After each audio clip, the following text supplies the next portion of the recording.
This is a Jack Kemp Oral History Project interview with Dr. Arthur Laffer. It's taking place on June 14th, 2011 in Nashville, Tennessee, and I'm Morton Kondracki. Dr. Laffer, when you think about Jack Kemp, what immediately comes to mind? Just a great person, a fun person, a football player, even though I'm not a fan of football. I just think of a great friend. And so where do you think he fits in history, in the history of the last 30 years? He was very essential for getting the tax bills through. I mean, we think of Jack Kemp in the tax context, and I think he was essential in getting that through and getting Reagan's tax cuts into place. One of the obituaries of Jack Kemp said that he was perhaps the most influential politician of the 20th century who was not president. Do you think he comes anywhere near that? He was very influential. I don't know if he's most, that really ranks him relative to all the other people, but you know, Douglas MacArthur, I don't know, there are a few others that you might want to put in there, Bob Taft and a few others, but Jack was really influential, let's put it that way. So when did you first hear about him?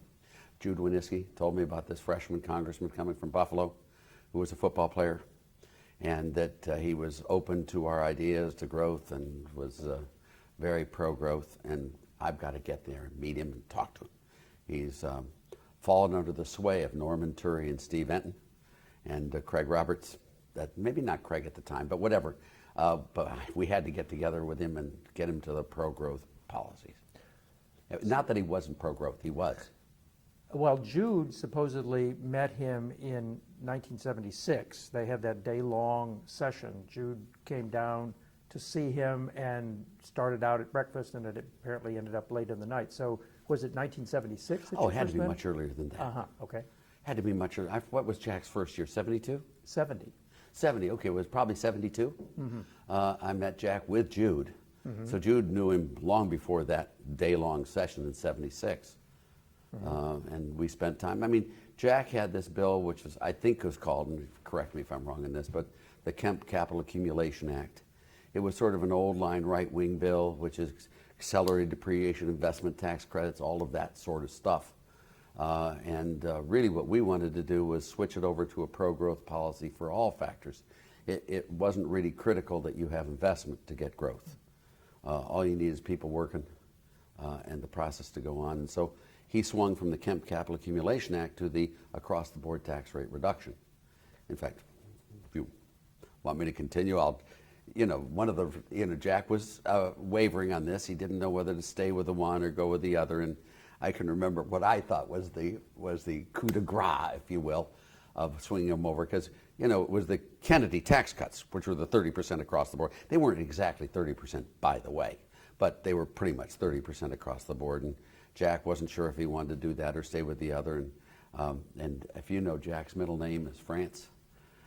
So the way we've considered is the second JFK, and he loved that imagery. Jack was a very multifaceted person. He was smarter than hell, and he really was smart, and fairly analytic. I mean, and he loved that sort of stuff. But he also was very social.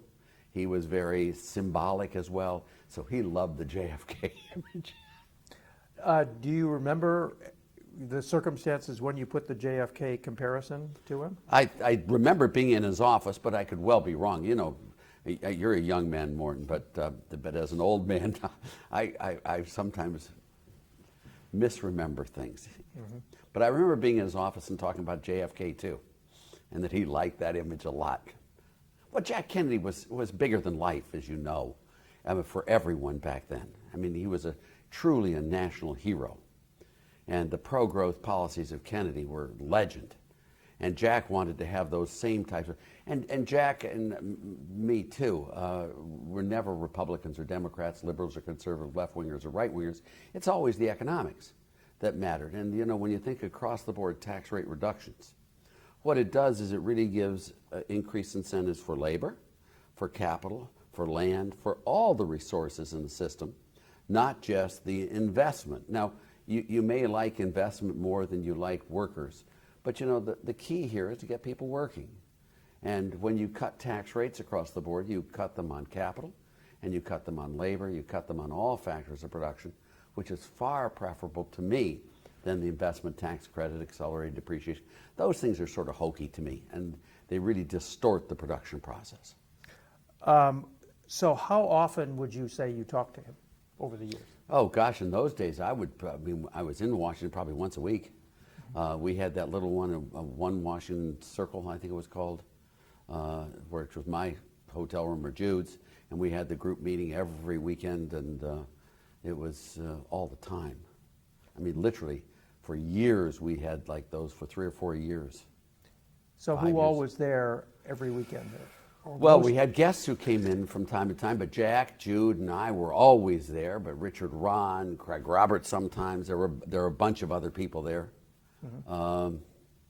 Every weekend, what time of day? I don't know if it was every weekend, maybe weekday, but it was afternoon. I like to think it was a football game type of scenario on Sundays, but gosh, I'd have to go back to my records to check when we had the reservations there. But I could do that. But it was all the time. And phone calls? Well, I talked to Jude probably 3-4 times a day, and Jude talked to Jack a lot. I'm not one to talk a lot of people, but Jude talked to Jack all the time. Right. You know, I never knew Jude, unfortunately. So tell me about Jude Wanniski. Very unusual person, highly energized, truly a revolutionary in the type of sense that I usually don't like.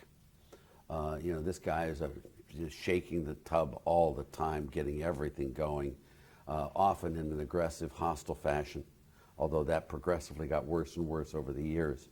But Jude, really wanted to foment a revolution. He just needed the model.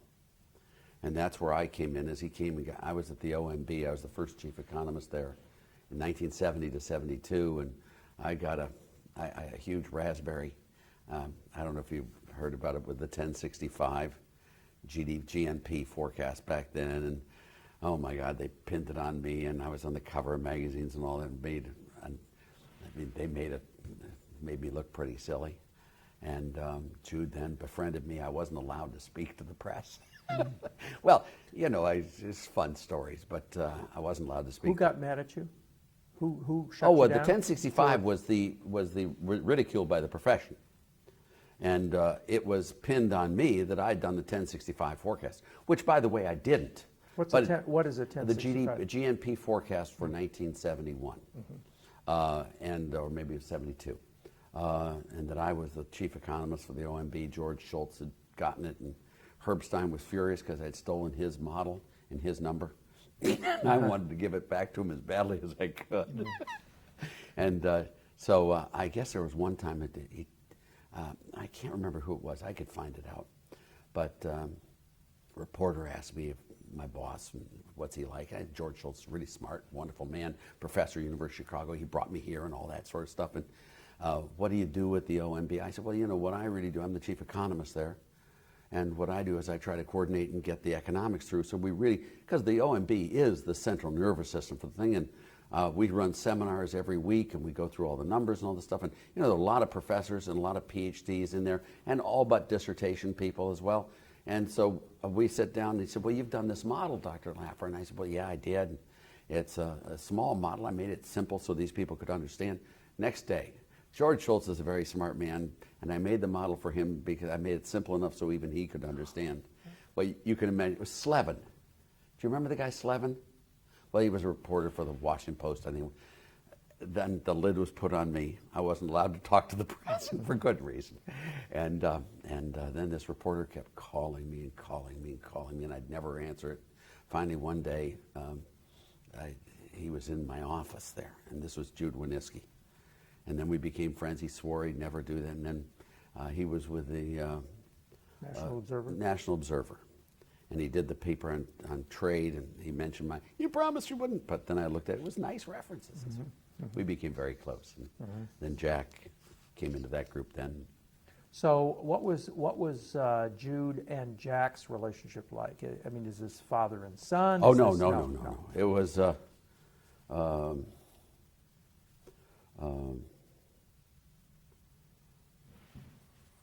it was really the revolutionary with the in-place politician, the person in position, Jude wanted Jack to mouth his positions. Jude wanted Jack to be the weapon, he called him. Jude had all these ideas from me and from all of this stuff, but this was Jude. And he tried to use Jack and have Jack be the weapon to take these ideas into Congress because he had the position to be able to do it. Mm-hmm. He did a very good job with it, by the way. Jack and Jude together were deadly. They fought all the time, too. I mean, they got really hostile with each other.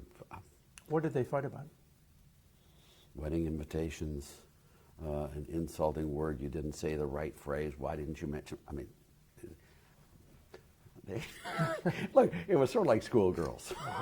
You know, I don't like your dress. I mean, they really fought over very silly stuff, I thought. Mm-hmm. And what about Robert Mundell? Was he wasn't in your involved group? in any No. of this then. Mm-hmm. No, there was no Mundell. Mundell was my very close mentor at the University of Chicago. Phenomenal economist and the person I'd worked with when I left Chicago and joined the OMB. I don't think Mundell had one meeting with George Shultz.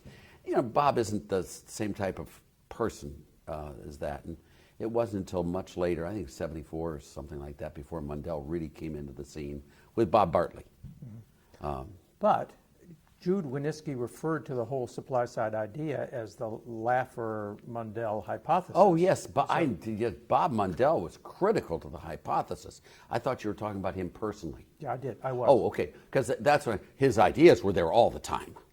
I brought all the ideas of Mundell in those conversations, et cetera. But Bob Mundell personally didn't join it until much later. So what part of the supply side formula is Mundell and what part is Laffer? Well, you know, seeing that he's my mentor, who knows? Bob Mundell is great on international trade, wonderful. I had never met him. The reason I joined the faculty at Chicago was because I wanted to be with Mundell. So he had done a piece on growth and the balance of payments that I just loved. And I came there, I did the anti-traditional theory of growth and the balance of payments, which was very similar to Mundell. He headed the trade workshop. I joined the faculty at the University of Chicago, and I think it was, 1967, just to be with Mundell. Now, I took my first year as a year's leave of absence at Brookings. All right, and then I came back to Chicago where I'd never been before. But all of that was done to be with Mundell. Mm-hmm. I just think he's the world's best economist, and his ideas are the tax rate reductions that are so important to this. Mundell does have a Keynesian tilt to him, and you'll see it. I mean, he doesn't believe, as I do, that government spending hurts the economy. He doesn't believe that.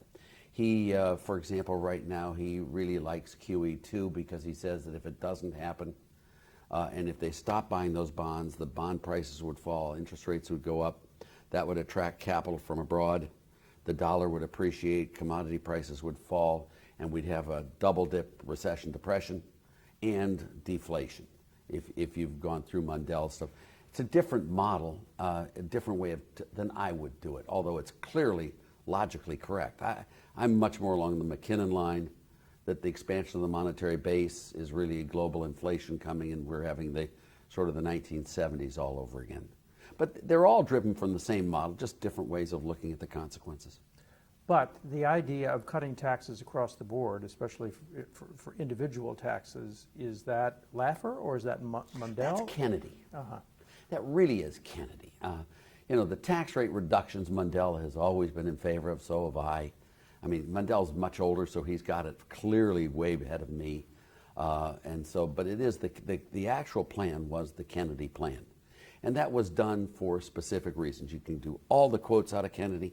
I got a whole list of 50 things that Jack used all the time. I had them all the Kennedy quotes from that he did for all of his taxes. I brought those in. And they fit perfectly. If you didn't map it along Kennedy, it would be very hard to use those quotes. In fact, you may remember how Walter Heller went at us. Oh, yes, Kennedy said that, that's true, but this is different. Back then it would work, but now it won't. Yeah, all that garbage they did. That's why we tried to keep it as close to that line to make sure that they had a very hard time pulling us away from Kennedy. That's why I thought it was so cool. It is JFK too. I mean, it really is. It really is cool. So which of you economists first came up with the idea of matching Kennedy? I think that, I mean, I think that was mine idea. My idea. I mean, I've been a Kennedy person forever. I don't know if it was or not. I mean, we did the cross-the-board tax cuts, which were the Kennedy tax cuts. I've always loved those. And I think it was I who brought that in that little circle there. Now, obviously, it was Walter Heller and lots of others who did Kennedy stuff. So that was long before my day. But the one difference I would guess with Mundell, and let me just do it, is does government spending create jobs and output and employment, or doesn't it?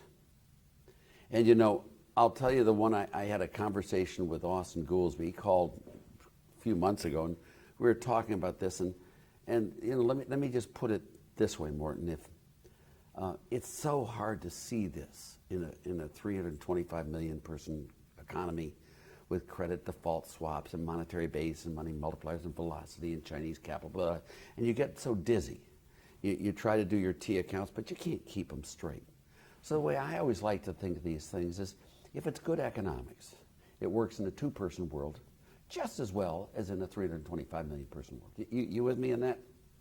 Now imagine you have a two-person world, two farms. That's the whole world. There's nothing else except those two farms. If one of those farmers gets unemployment benefits, who do you think pays for them? I'm not going over your head on this one, am I? Just teasing you. Government spending is taxation. And cutting government spending is cutting taxes and will increase output, employment, and production. It's the exact antithesis of what the Keynesians believe. Now, Bob Mundell would not agree with me on that statement. There, I'm much more Milton Friedman, although Milton Friedman found tax rate reductions without spending reductions irritating to him. But let me just say it. There are three things that matter. Well, four things that matter. Well, three. How much you spend and how much you tax. The level of government really is important. How you spend what you spend. If you use the monies to create highways and production and output and employment, you know, really positive things, it's very different than if you pay people not to work. Very different. So the level of spending and taxes matters, the composition of spending matters, and the composition of taxation matters. You know, what you want to do is have the lowest rate flat tax you possibly can. So you distort the decisions as little as possible.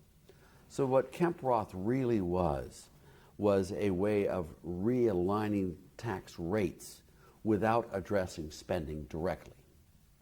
So that's where Mundell was really wonderful in this stuff.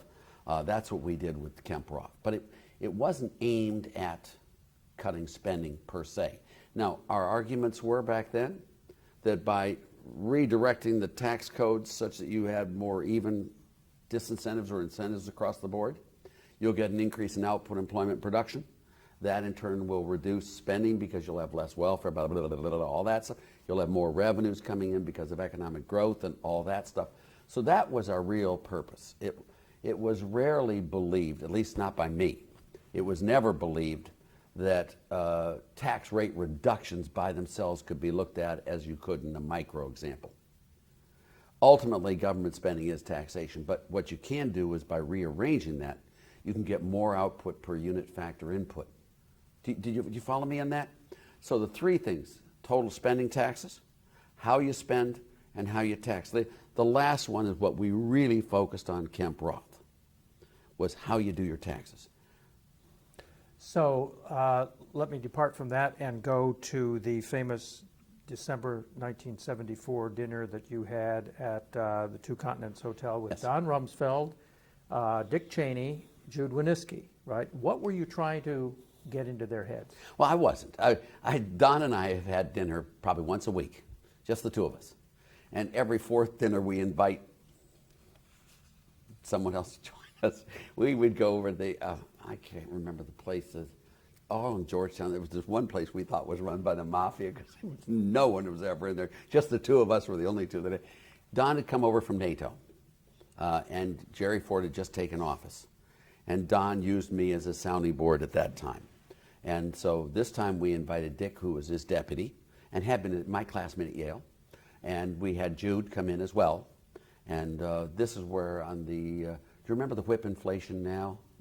This was what it was, the win buttons and all that. This was the 5% across the board surcharge. And just in the normal course of our conversation, I didn't think there was anything special on it.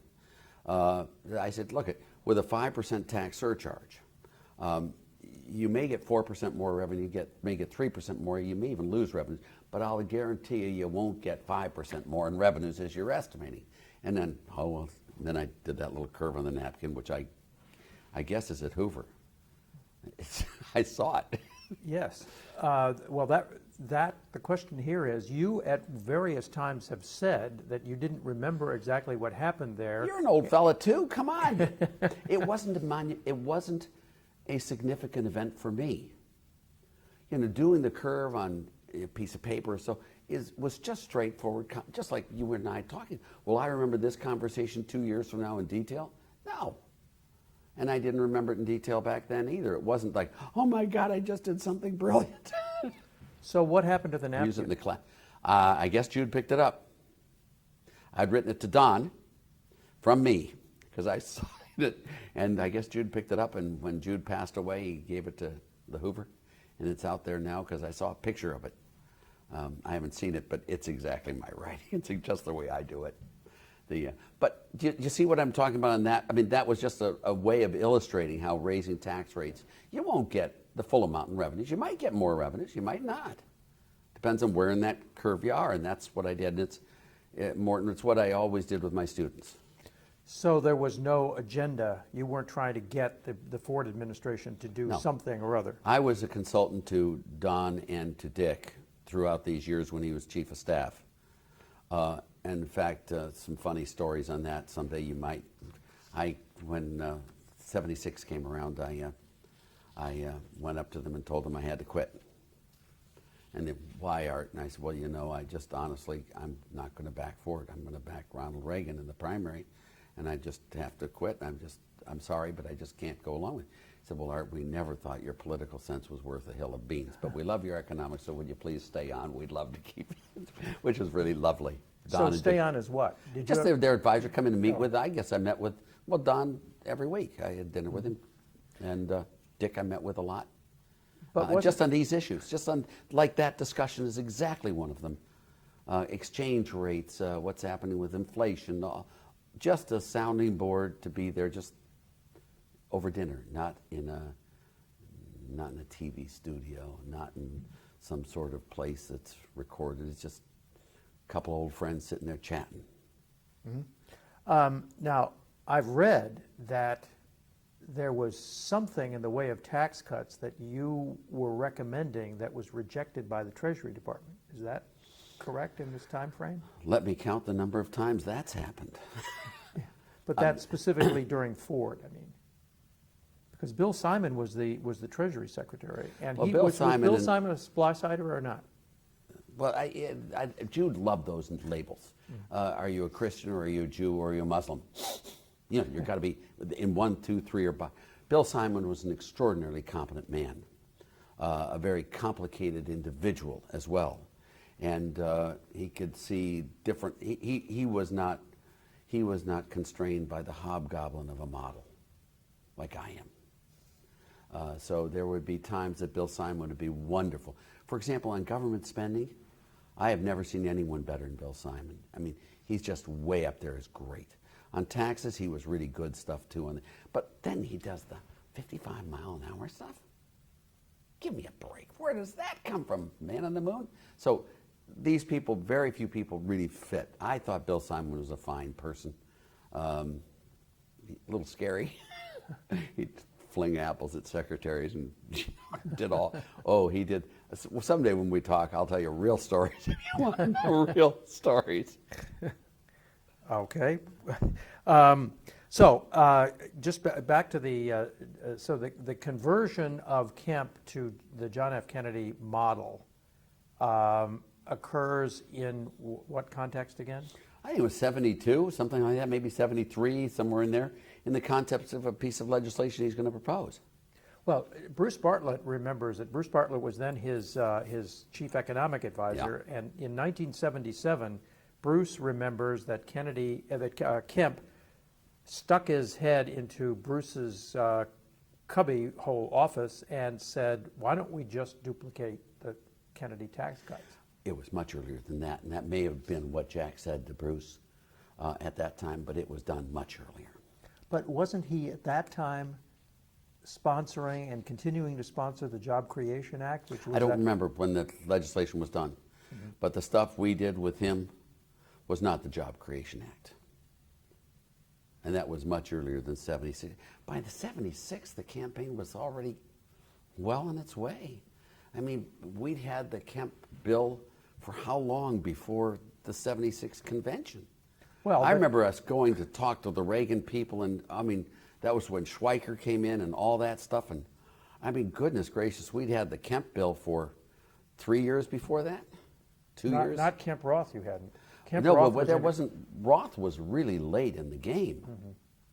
I mean, we couldn't get Roth for a long, long time. In fact, just a little story more, if you want a story on Roth, which is sort of, I mean, we could not find a Senate co-sponsor. Now, this was all Jude and Jack. I'm not the one who's looking for a Senate co-sponsor. We couldn't find one. I mean, Jack was very big in the House and doing all these speeches and everything, but you needed to have a bill. You needed to have a senator in there. And finally, we got Bill Roth agreed on the condition that we phase it in over 3 years. So it'd be 10, 10, 10. All right? And that's what they presented me with that. Would that be okay? Would that still keep the spirit of the bill? And I thought it would. I'm never thinking it had a chance of ever being passed. I mean, you know, but they would get, now we have a Senate co-sponsor. But Jack been doing that bill for a lot longer. 2 years, 3 years, something like that. Supposedly, Jack Kemp urged Ronald Reagan at the 76 convention to adopt an across-the-board 30% tax cut. Do you know anything about that? Well, sure, I was really involved in it. I was with Reagan. Now, this is before 1980 now. This is 1976. I know. I was with Reagan in 76, involved there, and Jude was the intermediary talking to Marty Anderson, and I was involved in that as well, of trying to get that to happen. Now, there are two versions of this story. There's the Jude version, and there's the Marty Anderson version. And they're not that far off, but they're far enough off. Was that Marty Anderson believed it was obvious that that Reagan wanted to do this. And Jack and Jude did not get that, and so they didn't swing their votes for Reagan at that time. And I don't remember exactly what the differences were, but I was of the view at that time that Reagan was not willing to put his thumbprint on it and say, I will support Kemp Roth, which is what I think Jude really wanted him to say. And so therefore Jack withheld his delegate votes, if I remember correctly. And that's when Reagan went to Schweiker to get him as his running mate, to get the extra 10 that he needed to push him over the edge, and it never happened. But Reagan was never against Kemp Roth, ever.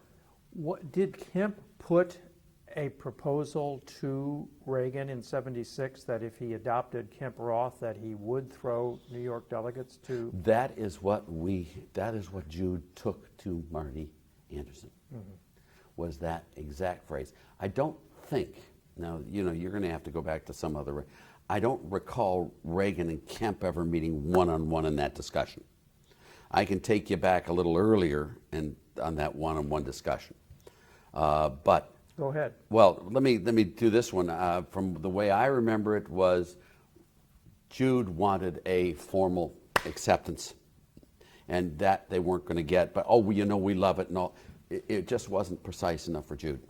And so Jack did not swing the New York delegation to Ronald Reagan. Although Kemp himself was for Reagan. Of course, we all were. We all were. None of us was a Ford person. But is that in the Jack Kemp character that he would actually want to do a trade like that? No, that's a Jude kind of character. Machiavellian. No, that's Jude. And when Jude got himself installed as the middleman, Jude ran it for Jude. But it's not Machiavellian. Jude is an operative. And Jude was the guy stirring the pot. So when Jude represented Jack, that's what happened. And by the way, Jude represented Jack a lot. You know, and Jack never denied Jude. I mean, you know, Jack would espoused positions that Jude had that I thought were, a little way out there. Like? I can't remember what they were, but there were a bunch of them. I mean, that Jack would go along with Jude's view of the world, even though it was not central. He and Jude had this relationship, and it was a love-hate. They fought a lot, but they stuck together. I mean, they really did. The two of them realized the importance of the other to their combined success. And I think they were both correct on that. I mean, I loved the way Jude and Jack worked together. I mean, it worked I just loved the sense of all the stuff they did. Not that I agreed with everything, but I mean, what they did was 98% I thought was wonderful. Enterprise zones. I mean, I wrote enterprise zones in 76, 75, whatever it was, way back when, maybe earlier even. The across-the-board tax cuts, sound money, gold, all those were mine, Mundell's, all those. They took all of those policies across the board and were able to lock them in and put it through. And Jude was able to get Jack to operate, and Jack found it very much to his advantage. So is the channel here, you guys are the idea people, and Jude is the operative who takes it to Jack and then works it back, Yeah. and then takes it from Jack and tries to get it put into effect as through Marty Anderson, for example? Yeah, well, that was one, but there are lots of other ways. I mean, in the year 72, when I told you I got together with Jude, and that's when Jude finally, I broke down and I had a meeting with him, and then, oh my God, he reported me in the National Observer, and I was afraid I was going to get fired and all that stuff. What I did with Jude is I spent lots and lots of time with Jude, going through all the class material that I taught, all the supply side economics, the two-factor, two-output model, the whole thing. I mean, literally spent 80, hundreds, probably, I don't know how, he much more than a class. So Jude really had all of that material in hand.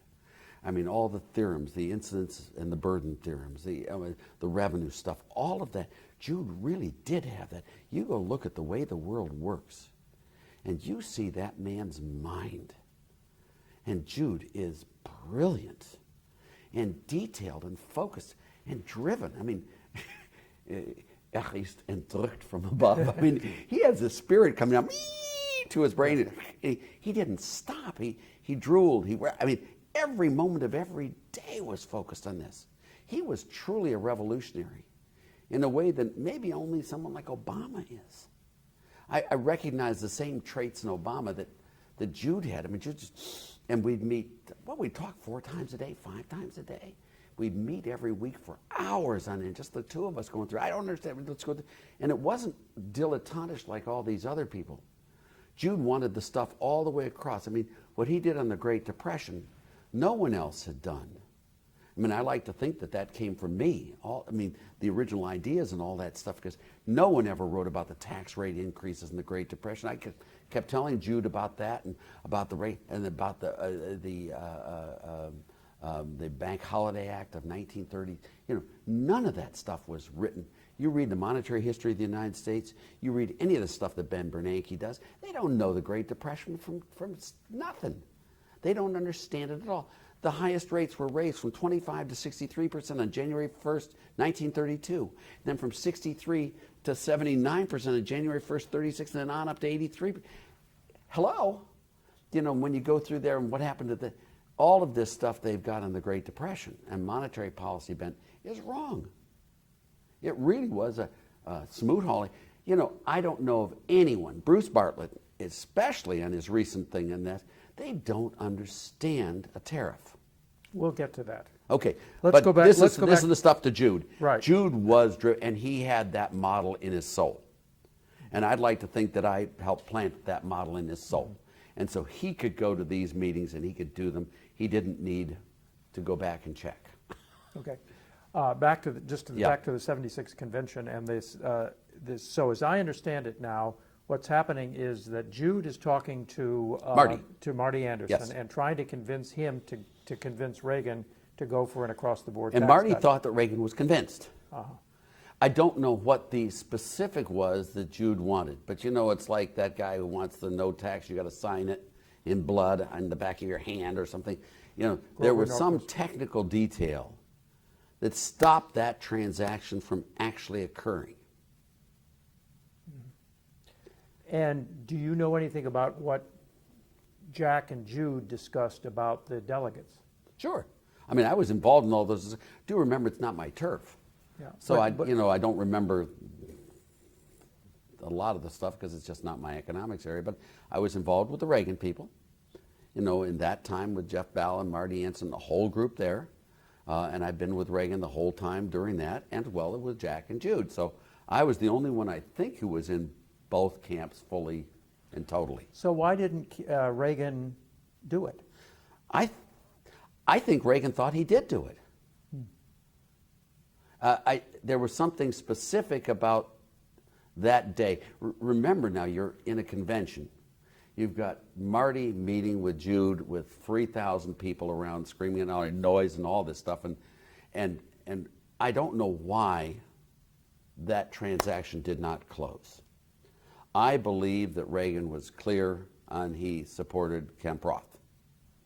And I believe Jack was clear that that was all he needed to do to bring the rest of that New York delegation through. I don't know why the transaction didn't actually close.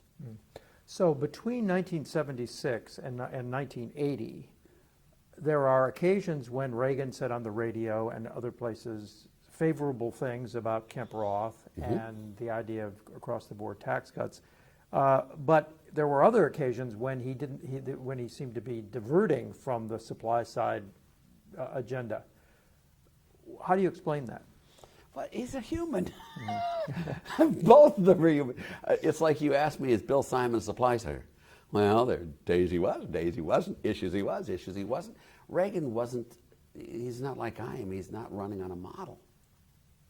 Now, I would have lunch with Reagan through this 76 to 80 period at the Beverly Wilshire, just the two of us, and he'd bring in transcripts and things with paper clips and go through them with me, just ask me, what does he mean? How can he say it? Through that whole period he's going. But Ronald Reagan, he's not, a PhD economist. That's not even fair to say because most PhD economists don't stay consistent either.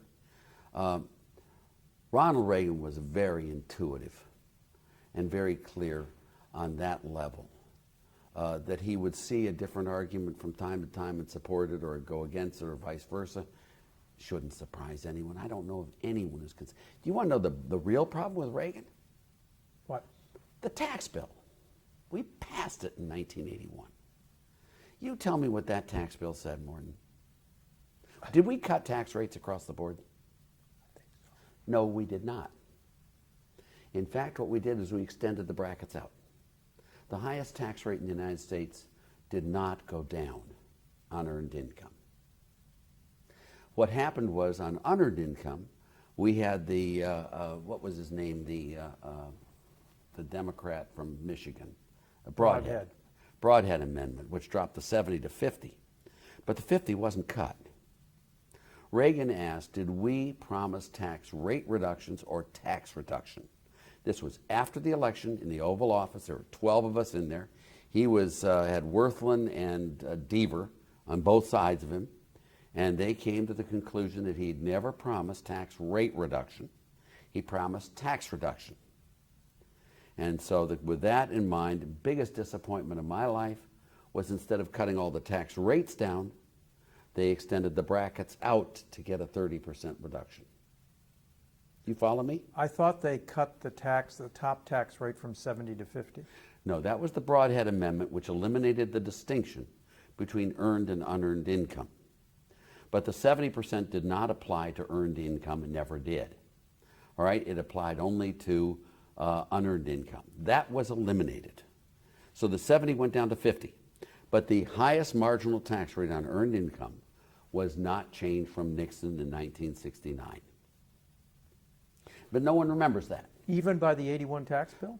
By the 81 tax bill did not lower the 50%. The 50% rate, the highest marginal earned income tax rate, did not change by the 81 tax bill. Now, by the 86 tax bill, it did. There we got it down to 28%. But you know, Reagan, do you see what I'm saying, the distinction? Well, I thought dropping rates by 30% is one thing. Extending brackets out is a different thing. Keeping the highest rate still at 50%. And that's what happened. And I knew we had talked about tax rate reduction, but that's not what Worthel and Deaver said in that meeting. And then he talked about the Broadhead Amendment in that meeting. He said there's this congressman from Michigan, Democrat, a kid from Ohio, boy from Ohio, who has proposed an amendment to our tax bill that would eliminate the distinction between earned and unearned income. I sort of like the idea. What do you guys think? And we all liked it very much. He said, well, then I'm going to go along with it. And Charlie Walker said, I can make money on that. You remember Charlie Walker? But, you know, this discussion is taking place when? This is 1981, right after. I mean, the bill was ready to be sent to the House. We had the co-sponsors. We had a good friend of mine as a co-sponsor, Democrat, on the spending bill, a guy named Phil Graham, who was a professor of economics, and I knew he was a great guy. And then we had Lotta. That was the spending bill.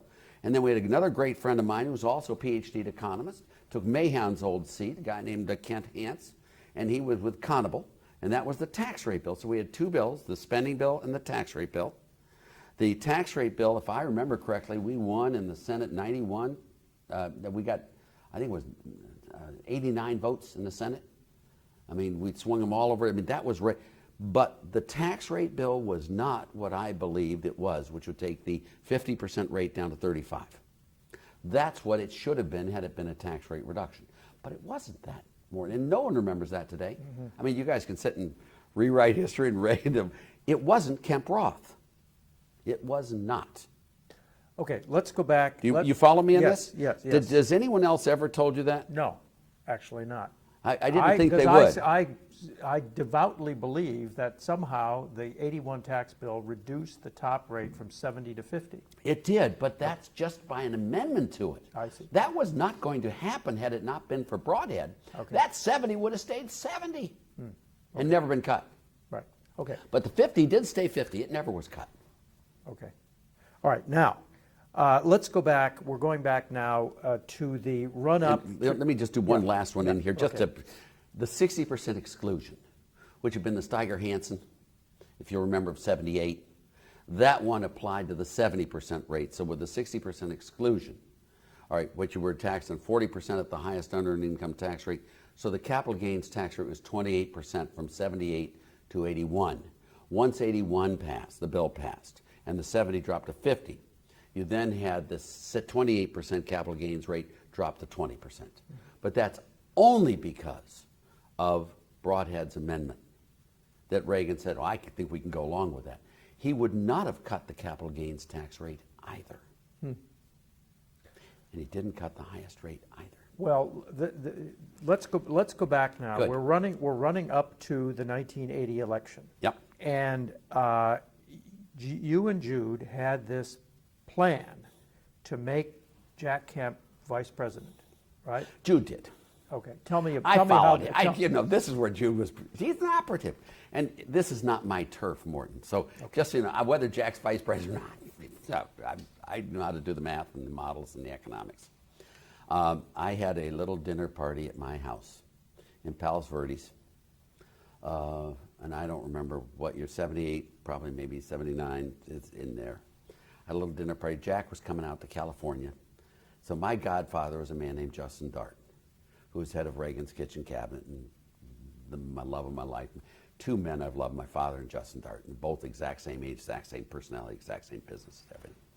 And we had a little dinner party at my house, which would include the Tuttles, the Scharfenbergers, the Darts, Jack Kemp, myself, and Ronald Reagan, and Nancy. Nancy was there because I was single. I mean, I had to be about 79.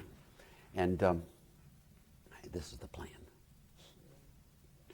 That Jack and Ronald Reagan, I had a little guest house out in the back, and Jack was going to go out with Reagan, the two of them sit there in the guest house, and what he's going to do is say, look at, Ron, I just want to tell you I love you dearly. As you know, I was a staffer in your office when you were governor.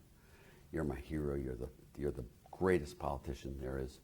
And what I've come to the conclusion is that you and I running separately will be able to acquire more delegates than you could alone with my support. And I promise you, on the book, that when it comes to convention time, I'll throw my delegates to you.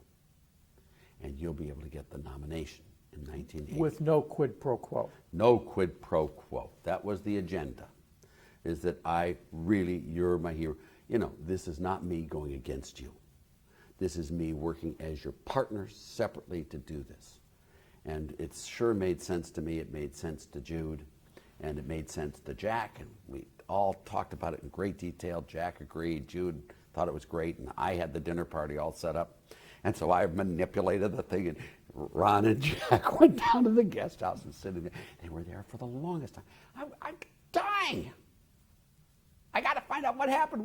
And they come back and I said, Jack, how did it go? What had happened there? He said, oh, Art, I pledged my support to him totally and said I'd never run against whatsoever. And he's my hero. Oh, my God, you just lost the vice presidency.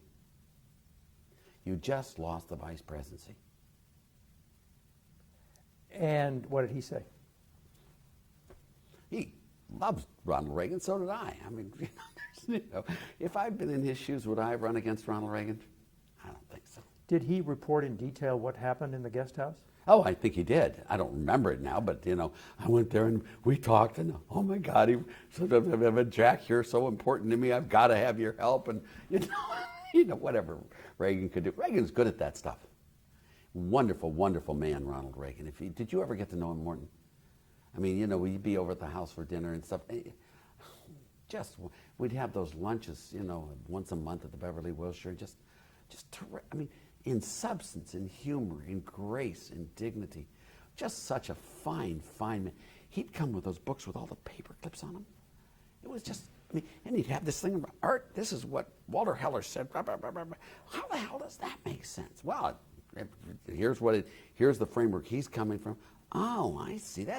Doesn't make sense. No, it doesn't make sense to me either, but this is why he said that, and here's the way I would look at it. And we go through this all the time. We'd have pepper eating contests. We'd have joke sessions.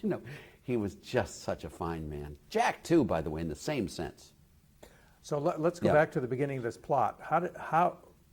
Where and when and how did it get hatched that Jack was going to do this? I think that was Jude. Uh-huh. Oh, Jude hatched all of these plans. Mm-hmm. At least, maybe, I don't think it was Jack either. I think it was all Jude. So did Jack rehearse what he was going to say to Reagan? If he did, he didn't do it in front of me. We talked about it. It was pretty simple. Mm-hmm. I love you dearly. You're the greatest in the world. I totally support you, obviously. But I think the two of us running separately will get more delegates than you alone with my support. Mm-hmm. That's not a very, it's not rocket surgery. Mm-hmm. I like that rocket surgery. I got it. Yeah. But do you follow me on that? Yes, yeah. So Reagan obviously did not want that to be the answer. Mm-hmm. He did not want Jack to run. Yeah. So I heard that somewhere the plan leaked, that Jude leaked everything. Uh-huh. And Jack got mad. Do you remember that? Jack got mad all the time at Jude, yeah. And vice versa. There's nothing new. This is not. So those two fought all the time, and they made up all the time. They had a relationship that was not. I would watch it being astounding. Jude and I never had conflicts, never, and I don't remember ever having conflicts with Jack back in these days either. I just didn't, but they did. So was it, before Jack went into the guest house with Reagan, was it already public? Oh, no. What he was going to do? No. No. Okay. If it was public, it was public to someone. Because I thought that Jude had somehow leaked it somewhere. Jude may have said it somewhere in something, but I don't remember it being public. Mm-hmm. He may have written it to someone or done a newsletter on it or something like that. Did you ever tell Reagan that Jack should be his vice president?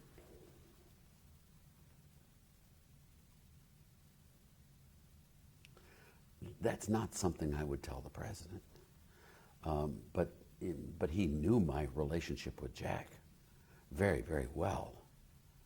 And I could easily say, God, be, but I don't remember specifically. I never would go to him with something like that. I'm an economist, Morton, and I never wandered outside of my turf. Okay, so Jack that day did not say, okay, here's what I'm gonna say to him, and sort of rehearse it. He may have said that to me. It was your house. Oh, he may have said that. I don't think he needed to rehearse that one line. Well, maybe he did, but he understood the line totally, and he agreed to it. And he was going to do it. He was all excited too. So was Jude. So was I. And when he was down there and they're talking, I was just waiting for it to come back, and it came back. How long were they in there together? Oh, a long time. At least An hour? it seemed like 4 or 5 years to me. I don't know how long it was, but it was quite a while. I have no idea if it was an hour or not. In those days, 15 minutes can seem a long time when you. So after he comes out and he says, I couldn't do it. No, he didn't say that. Okay, what did he say? He said, I agreed to support him all the way. I'm on your team. He didn't say I couldn't do it. He said, I went with him all the way. And what did you say? Oh, no, you just lost the vice presidency. And what did Jude say? I don't know. He wasn't there. He wasn't. Yeah. Jude never came to these occasions. He wasn't very welcome at these parties. He's not very social, to say the least. I mean, why was he not social? He would act in a very unsocial way. Would he try to proselytize anybody? Oh, he could curse someone out. He could say something vulgar. He could get drunk and spill something. I mean, there was no end to the amount of ways that Jude could embarrass you. One time he said that Milton Friedman's maybe a midget, but his shadow is cast across all Western societies in Israel and then we should throw Bill Simon down the papers down the steps of the Treasury, and then him afterwards. Oh, and then I have to go meet with Bill Simon and Milton, because they're two very good friends of mine. And Jude, they know my relationship with Jude. That's Jude. Milton, as you know, but Milton would be, furious with someone, doing that. And it was totally inappropriate, and Jude did it all the time. Inappropriate stuff, all the time. So after the dinner and after Jack says that he's all in for Reagan, did you call Jude to report? Oh, I'm sure I talked to Jude 3 or 4 times. Not to report it. This wasn't the... I talked to Jude 3 or 4 times. The plot didn't work. Well, I 3 or 4 times a day I probably talked to Jude. But you don't remember what he said? No, Jude, I'm sure, was just as disappointed as I was. Mm-hmm. I wanted to see Jack as the running mate. Mm-hmm. Then, so Kemp gets to become the policy director of the campaign. He was appointed the policy director. Now, I don't know what that means. Well, I was going to ask you the question, because Marty Anderson had another policy role. The question is, did Jack end up actually making any policy with Reagan, or was he just a spokesman? No, he did not. There was the original group, the Reagan Executive Advisory Committee, which were 11 of us in Justin Dart's office. That was head, Holmes Tuttle, Jack Rather, Bill French Smith, Bill Wilson, the guy who became ambassador to Austria, a really wonderful guy there, Earl Jorgensen. There were a bunch of those. There were 11 of us in that office there in the beginning. Now, I was the youngest by 30 years because I was Just's baby. He took me everywhere. And then that morphed into the group there in the campaign. It was finally joined by George Herbert Walker Bush, who came in and joined us. By that time, the group was 45 people, something like that. And then the campaign went... Well, this is after Bush is already nominated vice president? Yeah, when Bush drops out of the presidential race, yeah. Yeah, well, I was talking about in the primaries leading up to the 1980 nomination, there was in 79-80 some sort of a policy committee. I don't remember that. Okay. I don't remember Jack's role in that. Okay. Now, Jack was very important in campaigning for the president and went around all over the place giving speeches for him. I know he did that. It was almost all on pro-growth stuff and tax cuts and that, but I don't remember Jack in any of those meetings.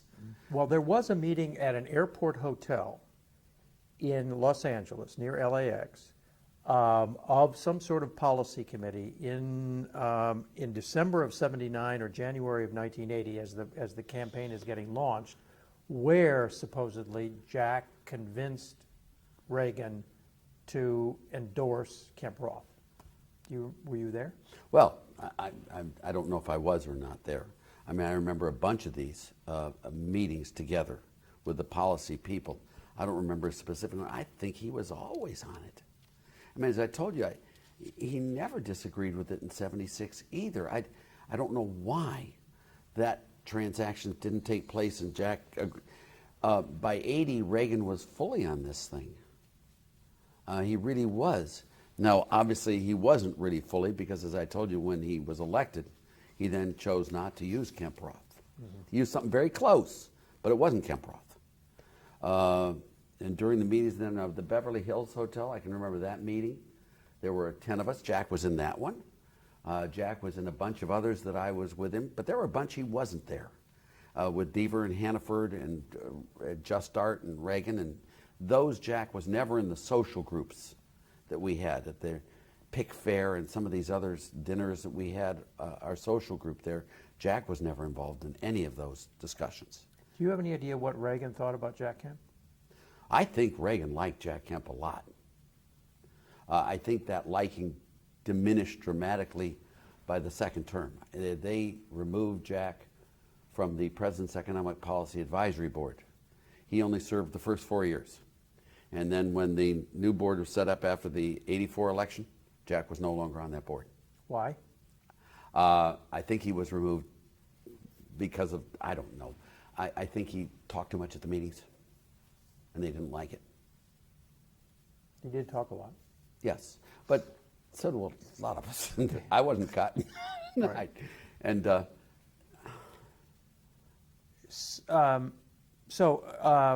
what did you think when Reagan picked Bush as vice president, who, after all, had campaigned on voodoo economics? Did that strike you as being... Yeah, when Bush joined the Reagan Executive Advisory Committee, which was the original 11 in Justice's office, and then morphed on, he sat next to me at the lunch, the first one he came. He said, "You know, Art," and I said, "Stop right there." I said, "Look, let me tell you, I'm so glad you're here. I can't begin to tell you. I'm a fourth generation Yaley. I know you're a fifth generation. Thank God we finally have civilized people in this group of Texas, California cowboys. Thank God you are. You're a member of the Council on Foreign Relations. I've been very involved with that too, and all that sort of, you know, I thank God." He said, "Oh my Lord, and to think that you were the one I went after." It was a fun conversation. Yeah, it was a battle. They were fighting. You know, George Bush wanted to beat Reagan. He didn't respect Reagan at that time. He didn't think highly of him. Very few people had, let me put it this, on Jack and Reagan in a shared vision, very few people realized the intellectual strength that either of those men actually had. They just didn't get it. And they still don't. I mean, you know, Jack, because he's sort of goofy and does his arm around you and punches you and says sort of corny things and does biblical quotes and all, you think he doesn't know much. But he really does. And the thing that's cool is Reagan, in the same breath, had that same, it was really easy to underestimate both of those men. I don't know if you, it really was. And being in my position, being able to work with him as much as I did, you could really see the depth of it. Jack Kemp had me go through theorems with him and stuff. Now, Jude did too, by the way, but I'd go through and I proved the theorems with him and go through Lerner's symmetry theorem, the factor pricing, you know, Ricardo, gains from change, all that stuff, the Bhagwati theorem. They really did these people today don't have a clue, Morton. I mean, this Obama guy thinks it's cool to be energy independent. It's about the stupidest thing I've ever heard in my life. You know, what I did with enterprise zones is how do you make a free trade zone in the inner city? That's my neighborhood in the south side of Chicago where I taught, and I wrote that up in 73, 72, 74, or something like that. You know, that was these guys got it. Jack Kemp really got it. Reagan really got it. You know, Reagan never met a black in his life. I mean, I'm obviously joking on that, but he never hung with the homeboys. Now, Jack did, because Jack was in football. But those two people, I tried that policy with 50 Democrats, including Jerry Brown and all. Couldn't get them. They wouldn't go for it. The guy who went for it, Jack Kemp, saw it. Ronald Reagan saw it clearly. Now, we didn't get it passed. But if you remember in the 72 convention in Detroit, I think it was, I did the whole platform there that had the cut across the board, the capital gains tax, the enterprise zones, the monetary policy, all of that stuff there. That's how you create growth. Jack was onto that like white on rice. Mm-hmm. Well, why did Reagan not adopt Kemp Roth if he had? I think he did. But you said that the bill, as written by the White House, was not Kemp Roth. It wasn't. Why? I don't know. I remember sitting there in the Oval Office. It wasn't an issue to me at all. And then all of a sudden, this discussion comes up. It's right after the campaign. We're in there. I don't know what, January 22nd. Are we sitting there, 11 of us or 15 of us or whatever the number was, sitting there? And he then asked the question, what did I want to make sure we deliver on our campaign promises. What did we actually promise on the tax cuts? Did I promise tax rate reductions? No, Mr. President, you never did. I've gone and checked all the transcripts. No, you didn't. You promised tax Who said cuts. that? I don't know whether it was Worthland or Deaver. They were sitting there like two wolf dogs on each side. I always had problems with these people. And he said, well, if I didn't, and then what would we do? And then all of a sudden, we don't cut all the rates down. We extend the brackets out. I'd never even heard of such an option. Never heard of it. Now, the nice thing about that was the Broadhead Amendment. Yeah. But that was a fluke. Let me tell you, if Broadhead had not made that amendment, we would not have eliminated the distinction between earned and unearned income. It would not have happened. That was not Reagan's idea. So what did Kemp think when Reagan produces a bill that is not Kemp Roth? I don't remember exactly what it was. I do know what my feelings were. I was terribly worried in the next 2 years about Reagan. If you go back and read some of my pieces on that, I thought it was 50-50 that he'd collapse on the third year of the tax cut, maybe even higher than that. If you remember, he was shortly in office and Hinckley shot him, and Reagan changed dramatically. Here is this man who is grander than life, who sees eternity. I mean, he has an infinite horizon, what's good for the U.S., all this stuff. All of a sudden, he becomes very mortal, very worried about today, tomorrow, and all this stuff. Just not the man I knew at all. And he became part of the problem rather than part of the solution. And it wasn't until really mid-'82 that he all of a sudden swung back to being Ronald Reagan. The most beautiful thing in the world was that '82 moment in August when he turned down Bob Dole. I mean, we had the four anti-Reagans, which is Dole, Baker, Darman, and Bush. We called them the anti-Reagan. The only ones I had were the speechwriters, and God were they with me. I mean, and I with them. I mean, and Reagan loved them. Your job at that point was you were on the President's Economic Advisory Board. Yes. But were you in the White House? No, I came in once every 3 weeks or so and spent time with the president. But no, two reasons, and one is my wife had left, and so I was raising 4 children alone, and I couldn't do anything. But number two is whenever you take a job for a person, you become his employee, not his advisor. And you never want to go to work for a president, ever, ever, ever, because I guarantee you'll be cast aside. And so I was able to do there and with that. So that's what I did with Reagan. Besides the speechwriters, who in the Reagan administration were your allies? None, until afterwards. Everyone is advising the president to give up on the third year of the tax cut. It didn't work. Now, you know what actually happened. Well, let me take you through what actually happened. We had the tax bill. Now, let's pretend it's a tax rate reduction. It's not. We had a 5% cut in October of 1981. We had a 10% cut on July 1st, 1982, and a 10% cut on July 1st, 1983. It was 5, 10, 10. Now, the reason it wasn't a 30% cut, it was 25. It really wasn't even 25 because the 10 was off the 95 and the other 10 was off the 85. So it was much less than 25. Now, there is no such thing as a mid-year tax cut, Morton. You know, when you report your income for the year, you report your income and you pay it against one tax table. So instead of being a 5% cut on October 1st, 1981, they prorated it over the whole year. So instead of being 5% for a quarter of a year, it was 1.25% for the whole year. You follow me? So on January 1st, 1982, you had the full 5% from 81. Instead of, it went from 1.25 to 5, that portion did, and then you had half of the 10%.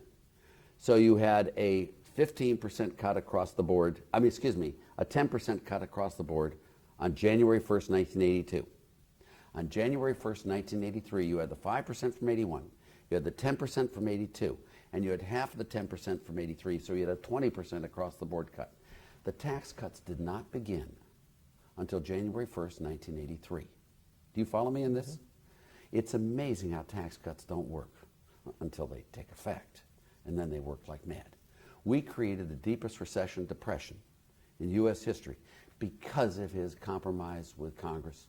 I talked with him on the phone. He told me, Art, we got it. And he could tell I wasn't happy.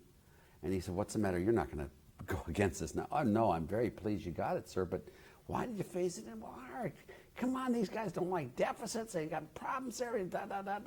I said, but sir, you can't do it. Arthur, you just, you stick to the economics, let me do the, I said, no, but how much would you shop at a store a week before that store has its big discount sale, sir? And he goes, oh my God, Art, how bad's it going to be? Go back and look at my Barron's piece I wrote in 81, December of 81, where I go why 81 and 82 are going to be the worst recession depression years and how the recovery is going to start on January 1st, 83. I couldn't even convince Jack and Jude of those things. I mean, they didn't believe supply side in the sense of shifting income. I mean, that do you follow me in all this? Yeah. This is exactly how that happened there. Then with Reagan being shot and being so bad, I mean, he was not the same mental. Every one of these bastards were working on him. All the anti-Reagans were. Well, in fact, over the course of his 8 years, he raised taxes about half as much as he cut them overall, right? Not marginal rates. I know you guys all love taxes and you like talking in those terms, but marginal rates he didn't. The only marginal rate he raised was after he lowered it, was capital gains. And I wish he hadn't done that, but he did. He took it from 28 to 20 and then back up to 28. But he cut the highest rate in America from 70% to 28%. God bless him. Now, he may not have realized it, but you guys may talk about all your taxes things there, but the corporate rate was as low as possible when he left. The capital gains tax was the only one that popped back up a little bit. But I think he did a great job on rate. It's all rates that matter, not taxes. Taxes is a Keynesian concept of spending power and trickle down and all that. Tax rates is the marginal rate of substitution between labor and leisure. And it's a totally different concept. So the top marginal rate went from what to what? 70 to 28. Right. If you take it on unearned income. Right. If you take it on earned income, it went from 50 to 28 during Reagan's whole time. If you take it on capital gains, it went from 28 to 28. With a blip down to 20. Okay. Corporate rate went down to its low too. And that ultimately produced the growth that he got reelected on. That's my story, and I'm sticking to it, Morton. I'm not gonna move today. Right. I'm not gonna So become a Keynesian for you. No. I'm just joking with you. So what about David Stockman? Was he ever a supply sider, or did he get converted, or what happened to David Stockman? You ask these questions. These are the questions that Jude would always ask, and he'd always pin, "You're a supply sider. You're not. You're." David Stockman was an opportunistic slimeball. He had worked for Pat Moynihan, as you know. He'd worked for what's the guy's name from Illinois, the Republican, Anderson. He was his chief of staff. Then he briefed Reagan on how to defeat Anderson. I mean, and he wrote that piece with Jack on Armageddon, if you remember. You remember that. And then he was the guy who made damn sure it happened. The only thing that pleased me about his Grider stuff was I was over in Europe when it happened. I got a call from the press, and I can remember saying that he said that no one in this administration believed this crap of cutting tax rates. It was all just to help our friends, and we help the fat cats, rich people, and all the cronies and friends. Everyone. This is what he said to William Grider. Yeah, in the Atlantic Monthly piece, yes. He said there are only two people that believe this crap. That's Ronald Reagan and Art Laffer, but other than that, none of us believed it. I thank the Lord that he put me into that category. But that was David Simon, and he's not changed. He just tried. I'm very disappointed in him. He's a very smart young man. He's got so much potential talent, and yet he chooses to go for the dark side. And Jude really hated him. But he does this thing. And George goes in to see the president, Schultz, and I tackle him. And he says, "Ron, you got to fire him."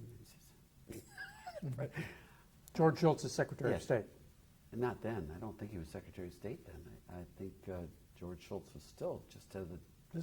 because Haig was gone in '82. Okay, when did Grider's piece come out? Don't remember.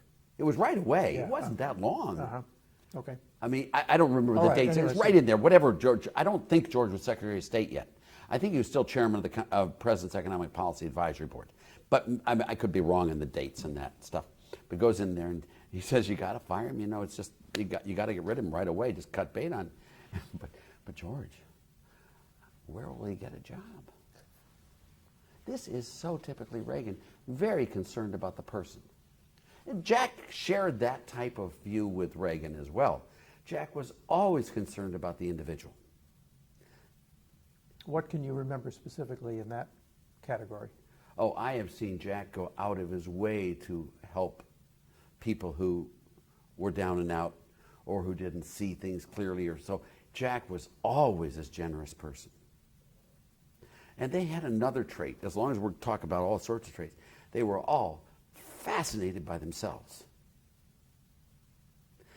Can you guess how many hours a day Ronald Reagan spent in front of a mirror to be able to be dressed like that? Or Jack? I mean, there is a similarity in the two that it was really, I remember walking with Jack down Michigan Avenue. Now, remember, he was an usher in my wedding, and so I was walking down Michigan Avenue, and there was the mirror there of Marshall Field and Company, and Jack would be walking along and look over there, and you could see your reflection in the window. But they all do that. But Jack and Ronald Reagan and these guys really were fascinated by themselves. So it's a streak of egomania? I don't think it's necessary egomania, but there is a narcissism in there. There is a sense, perhaps, Morton, and maybe you'll see this better because you've been dealing with these people a long time as well. They tend to get their positive approbation from the audience rather than from their soul.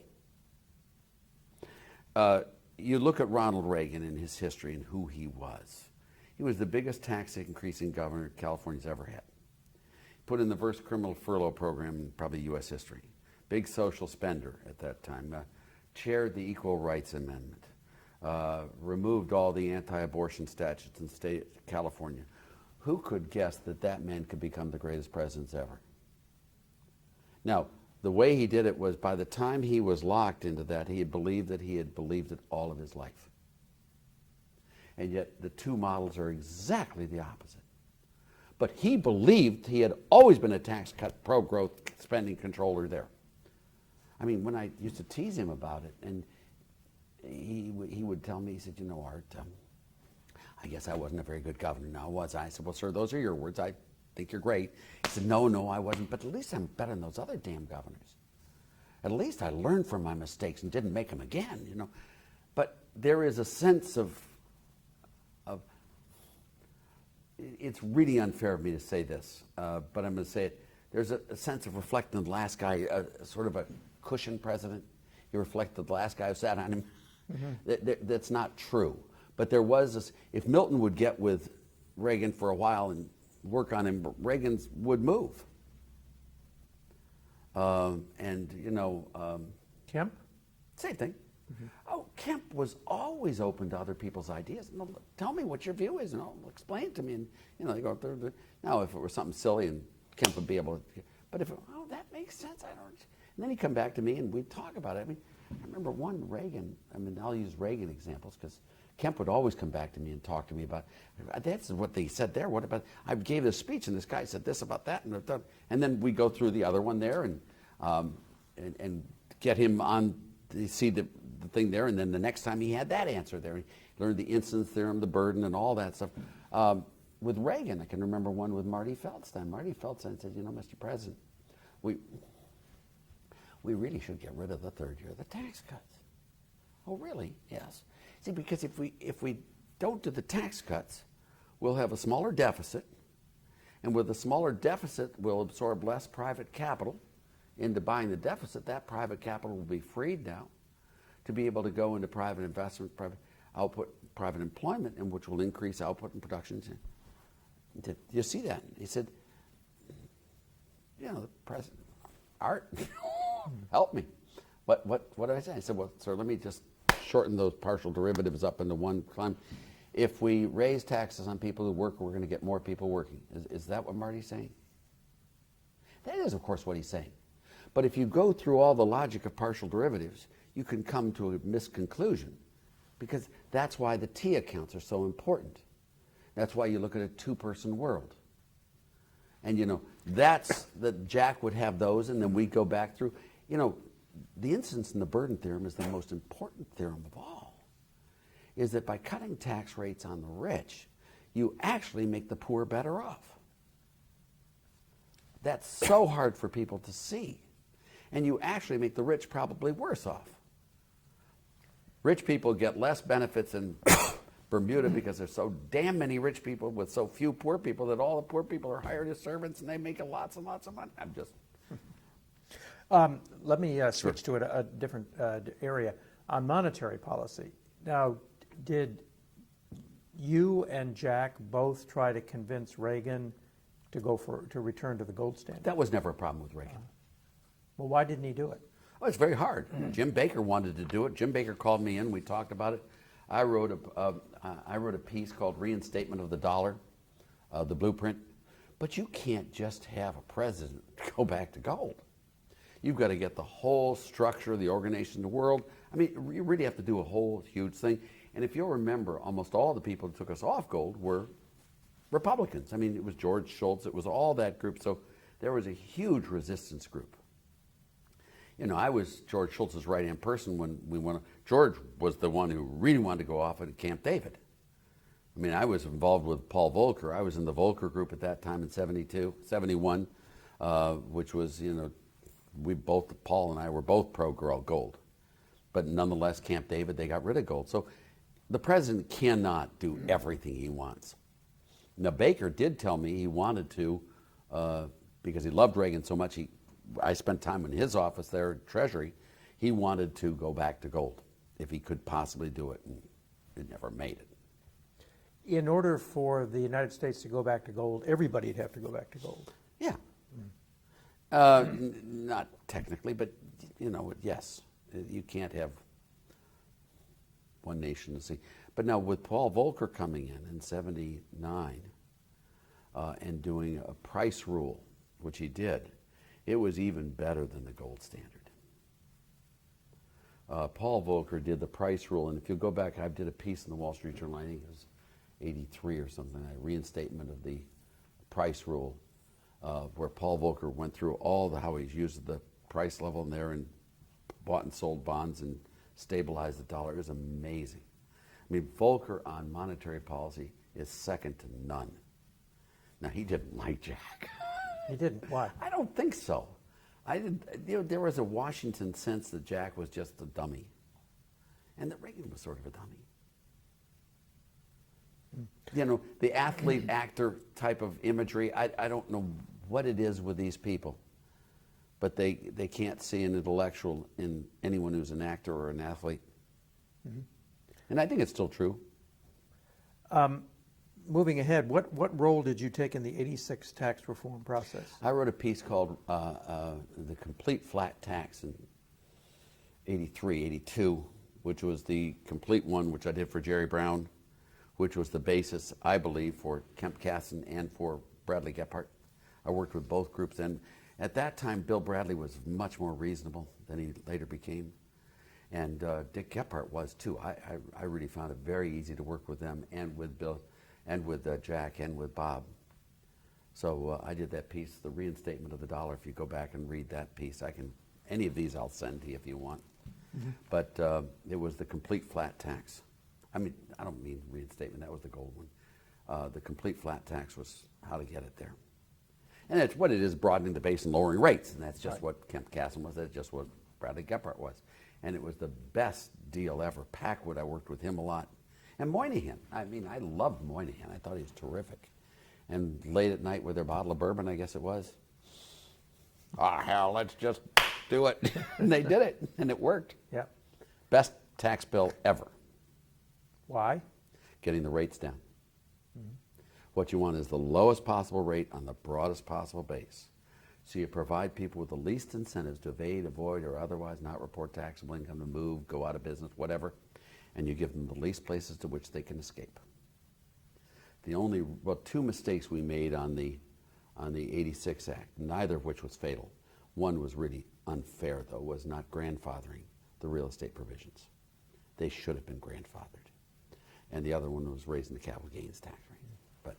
But getting the rate down to 28%. So how much credit do you give to Kemp for the 86 tax? A lot. You know, Jude always called him the weapon. And you know, you can't have an axe without a handle or without a head. And Jude was just beautiful with that. I mean, you needed Jack. Jack was, at what he did, he was spectacular. And you know, he may not have developed the tax bills himself. He sure as hell was smart enough and capable enough to really understand it and help in the provision of it. And he could take them through and debate them against the Krugmans, against the Summers, as well as against other Congress people. You know, Jack was very competent in that. The only time I saw Jack not competent was when he was the Veep with Bob Dole and he debated Al Gore. And he was really sloppy and embarrassing in that. You remember that vice presidential debate? That was the only time I've ever seen Jack unprepared. And I don't know why he was unprepared, because Jack never was that way. But if you remember that one, I had to get out of my couch and go behind the couch and look up over the couch and watch, oh, so I could hide. It was, you know, he just wasn't prepared. Were you involved in that campaign at all as an advisor to Kemp? No, I did not support them. I supported Bill Clinton. I thought Bill Clinton was a great president. Why? Pushed NAFTA through Congress against Congress and his own unions. Reappointed Reagan's Fed chairman twice. Got rid of the retirement test on Social Security. He signed into law welfare reform. You actually have to look for a job to get welfare. Signed into law the biggest capital gains tax cut in our nation's history. But most of all, Bill Clinton cut government spending as a share of GDP by 3.5 percentage points, more than the next 4 best presidents combined. Now, Bob Dole, I've never seen him see a tax increase he didn't like. Now, he did go along with us, but did I feel comfortable with Bob Dole? 0. I remember New Hampshire when I did for Mrs. Loeb in 80. I did the front page article on Bob Dole. Who's never New Hampshire, Manchester Union leader. Yes. She asked me if I'd do it, and I did. This is what year? 80. It's when we just beat the crap out of him. No, it was, I'm lying to you. I'm lying to you. 88. It was 88, excuse me. And Bill had died, and Mrs. Loeb was running the piece, and this was George Bush running. And I did the piece front there on how Dole has never seen a tax increase he didn't like. That's when he said, good news is, bus full of supply siders went over the cliff and all of them died. Bad news is Art Laffer's seat was empty. But you know. Well, speaking of 88, did you support Kemp in the 88 Kemp ran for president in '88 against Dole and Bush and No, I Pat did not. Robertson. No, I did not, Why not? because the president asked me to support Bush. What would you do? In 87, 86, 87, he called me into his office. Said, Art, he's been a great vice president. Yes, he has. He said, I'd like it very much if you would support George. And, I had to agree with him. I didn't like George Herbert Walker Bush for the choice in 80. I didn't. But damned if he wasn't a great vice president throughout the full 8 years of Reagan. Supportive all the way. I then went to Lee Atwater and told him what the president told me, and that I was going to follow the president's advice. I mean, what do you do? And what did Jack say? Did I told Jack. Did Jack? Well, tell me about that conversation. I don't remember that conversation specifically. I'm sure Jack wasn't happy. I told Pete DuPont, I told them all that the president asked me to do that, Lee Atwater. Lee Atwater then had me go up to New Hampshire.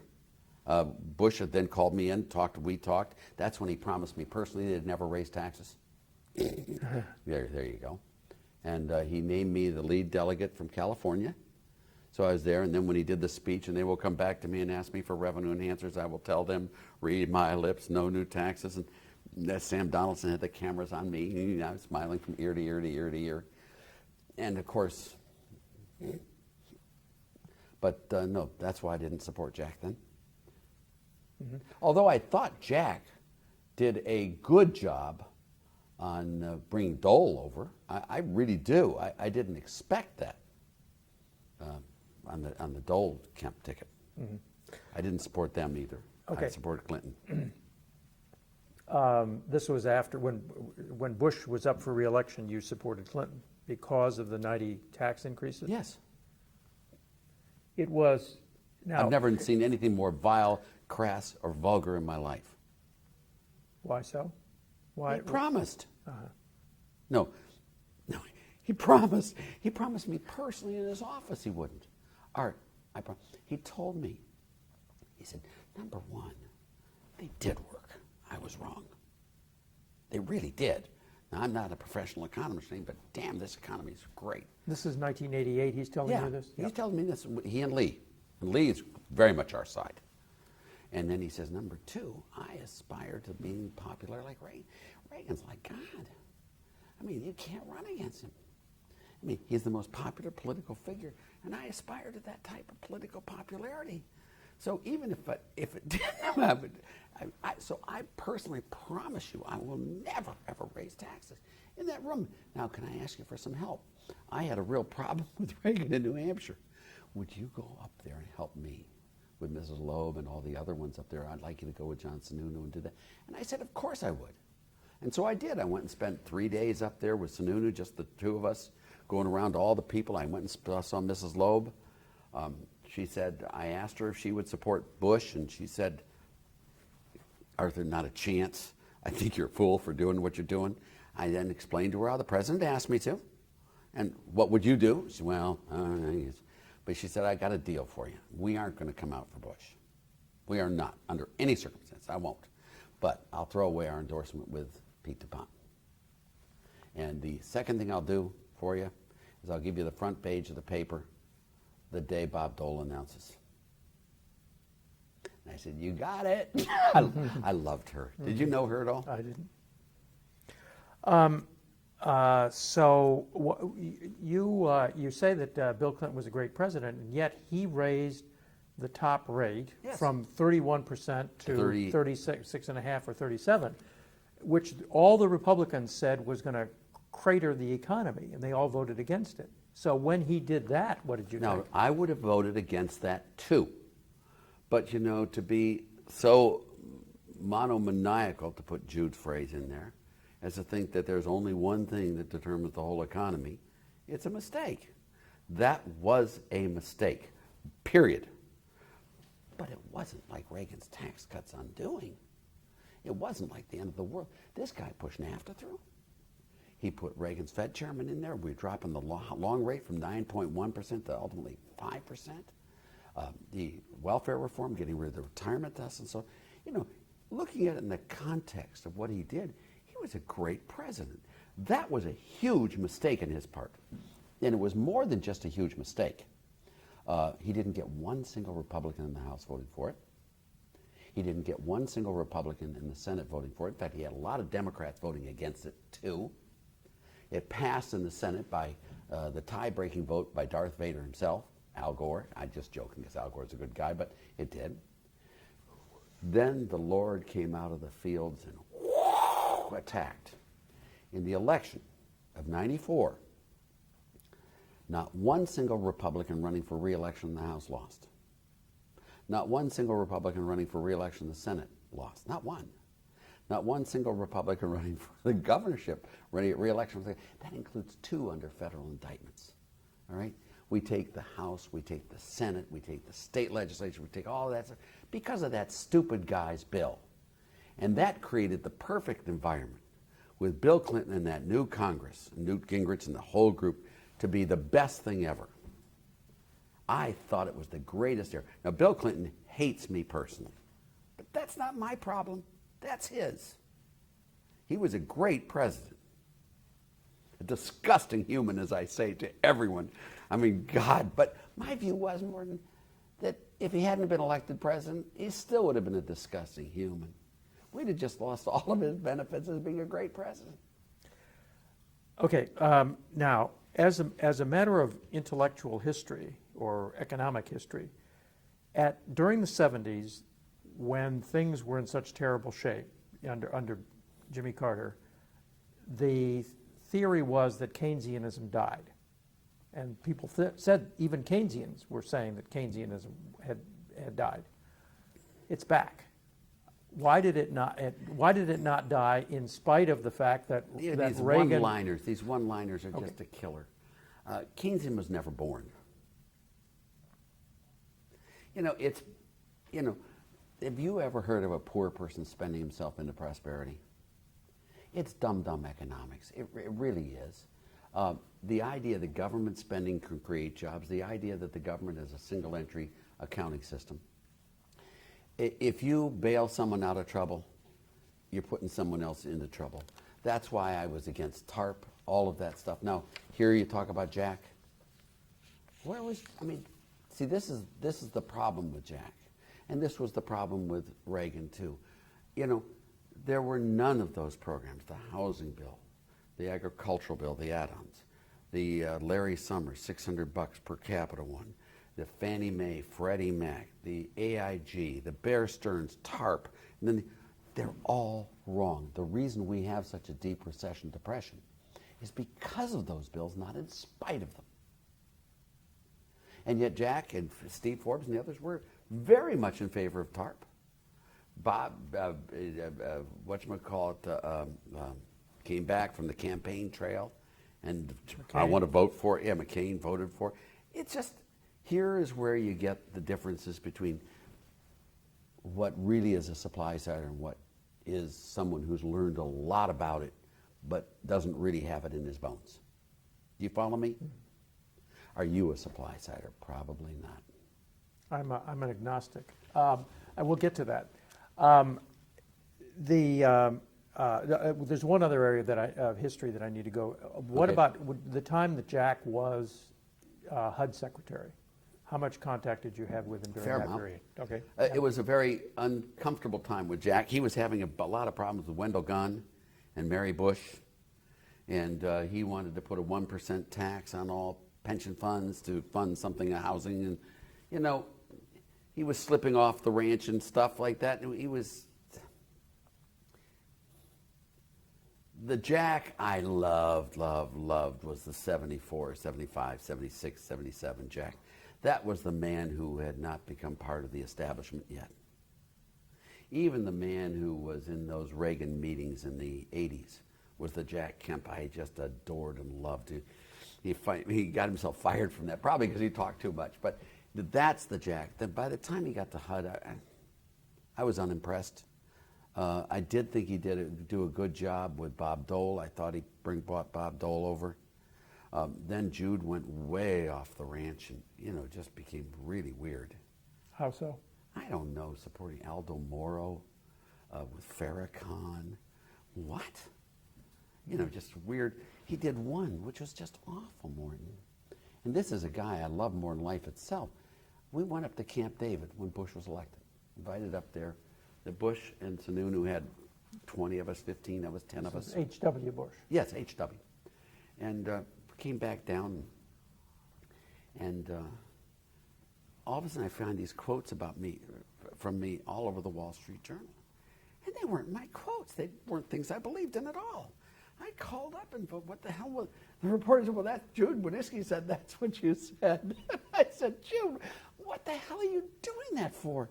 You know I didn't say that, nor do I support you. He said, I know, Art, you didn't, but I couldn't get it in the press if I used my name.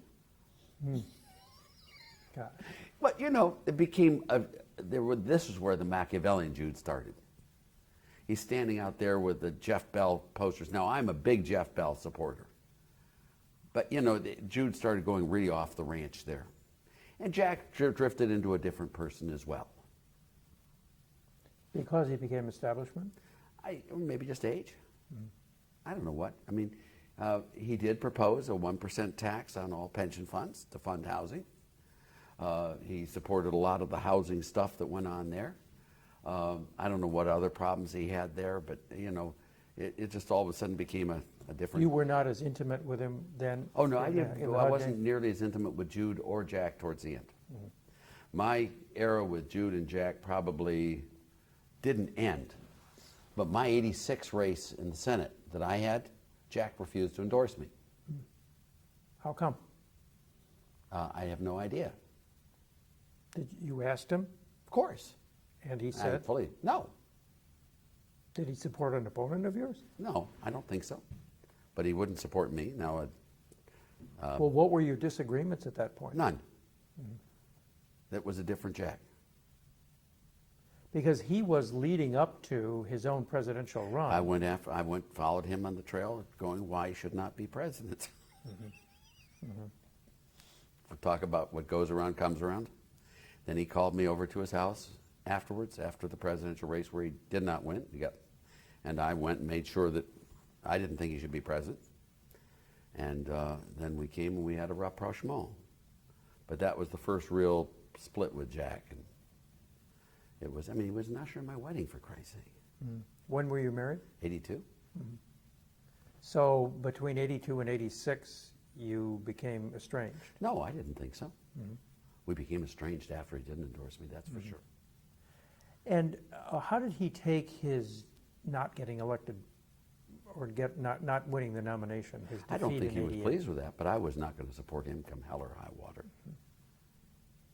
Well, because you were loyal to Reagan and Well, Bush. that too. But you wouldn't have supported him in any event. After what he did in 86? Would you? So this was that was a David Stockman type of one. I thought. Look, it cost him nothing to support me in 86. I wasn't going to win anyway. And everyone would have understood it totally and completely helpful. And he didn't. And, you know, there's that is a component of the personality there, too. And that's the component that I talk about reflecting in other people's eyes. You know, that he didn't vision himself as being as, I don't know what it was. But Reagan had that, too, a little bit. They were very similar people, and even in their personal loyalties, et cetera. Because if you look at Reagan's view with Deaver and some of the other ones, loyalty was not the long suit. That's very curious. If you think you're going to run for president 2 years hence, that you wouldn't want to have at least an ally in California. Maybe he thought the other candidates would be better allies for him. They weren't. Yep. Okay. I want to ask you some. But then he did call me and apologized totally for it. When? 89, early 89, after the election, after he lost. He called me. I went over to the house. It was a rapprochement, and he apologized totally for everything.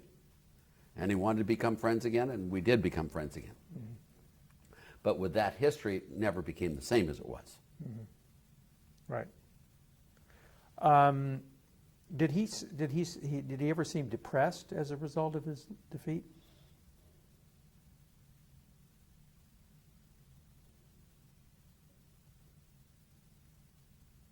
don't remember him being depressed. I remember Reagan being depressed, but I don't remember Jack ever being depressed.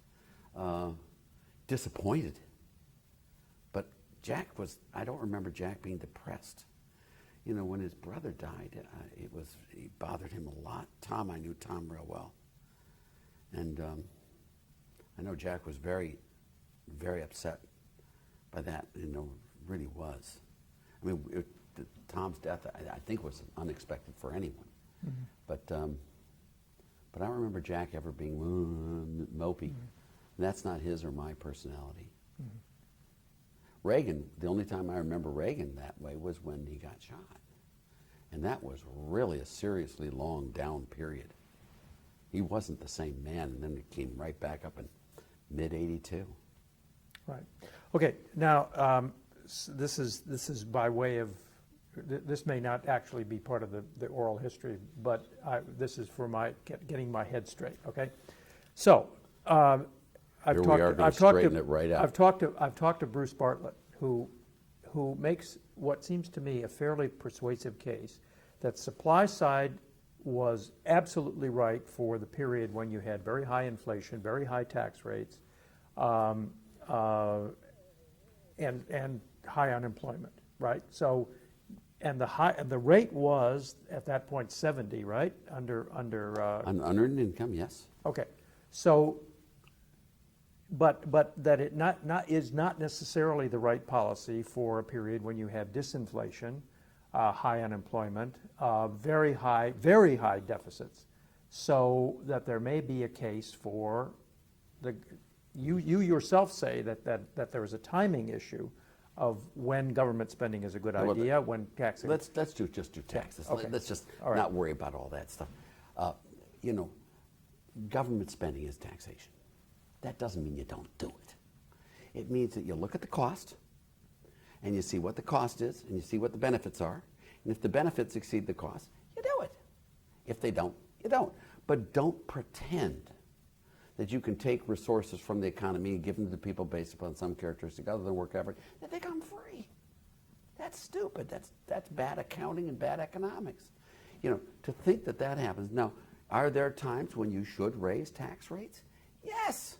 Of course there are. Are there times when you should cut them? Uh-huh. Are there times when you should increase government spending? Yes. Are there times when what you just do is look at the incentive structure. Now, let's take World War II. This is a beautiful example there. What should you do in a war?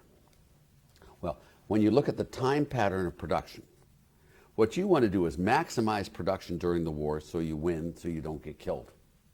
All right? So you want to distort the timing of production in favor of production during the wartime, and you're willing to suffer lower later on for that. You with me? Mm-hmm. What you do then is you finance the war with deficits. And why do you do it that way? Because you give workers and producers the bonds, which gives them the right to tax people in the future for their work during the war. So what you do is by having deficit financing, you then have lower production after the war than you otherwise would have had, but you have higher during the war, which may have allowed you, because the marginal value of an additional unit of production is so much higher at that time when the Nazis are attacking than it is later after you defeated them. That is clear, solid supply-side economics. Well, what about during a deep recession? You never increase spending. That is when you cut spending and cut taxes. Look, very simply. But you want to put people to work, and so why is it not sensible to build roads and build bridges and build, and let me put it this way. If you knew the economy were going to do this, what you'd want to do is do the government spending that you're going to do anyway during those bad times.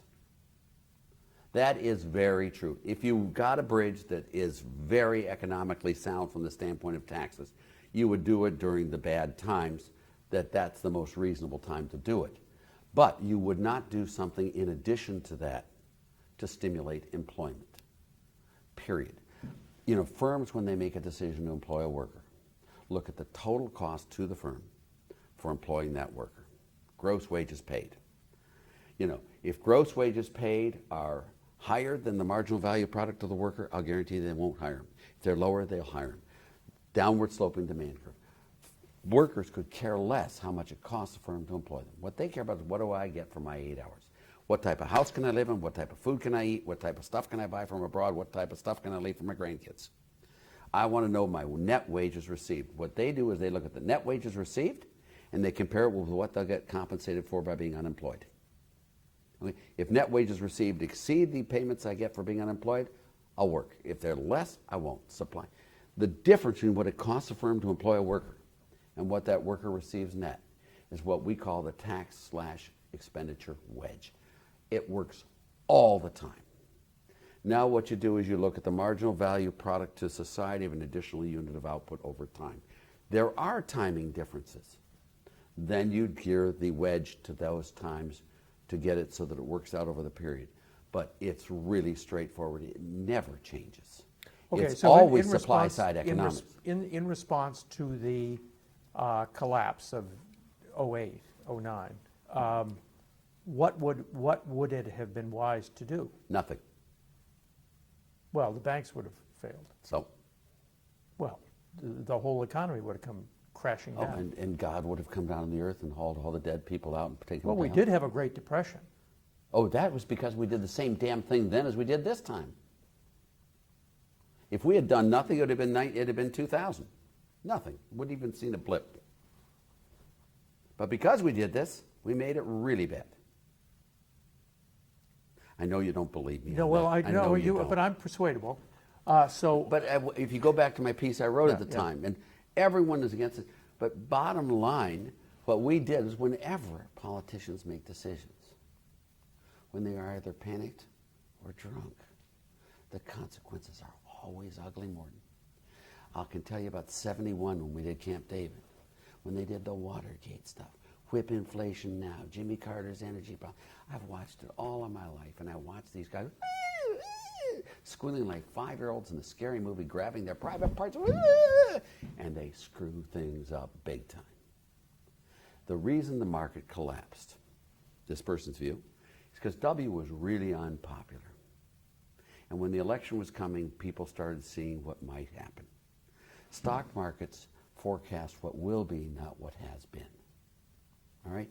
And as you get closer and closer to that election of 2008, the market starts seeing a Hillary or an Obama and a McCain trying to undo W, become more like Hillary and Obama. And they are forecasting a shit economy, a bad economy. Please, out of there. All right? And the markets once the markets start dropping, what happens to asset values? You mark them to market.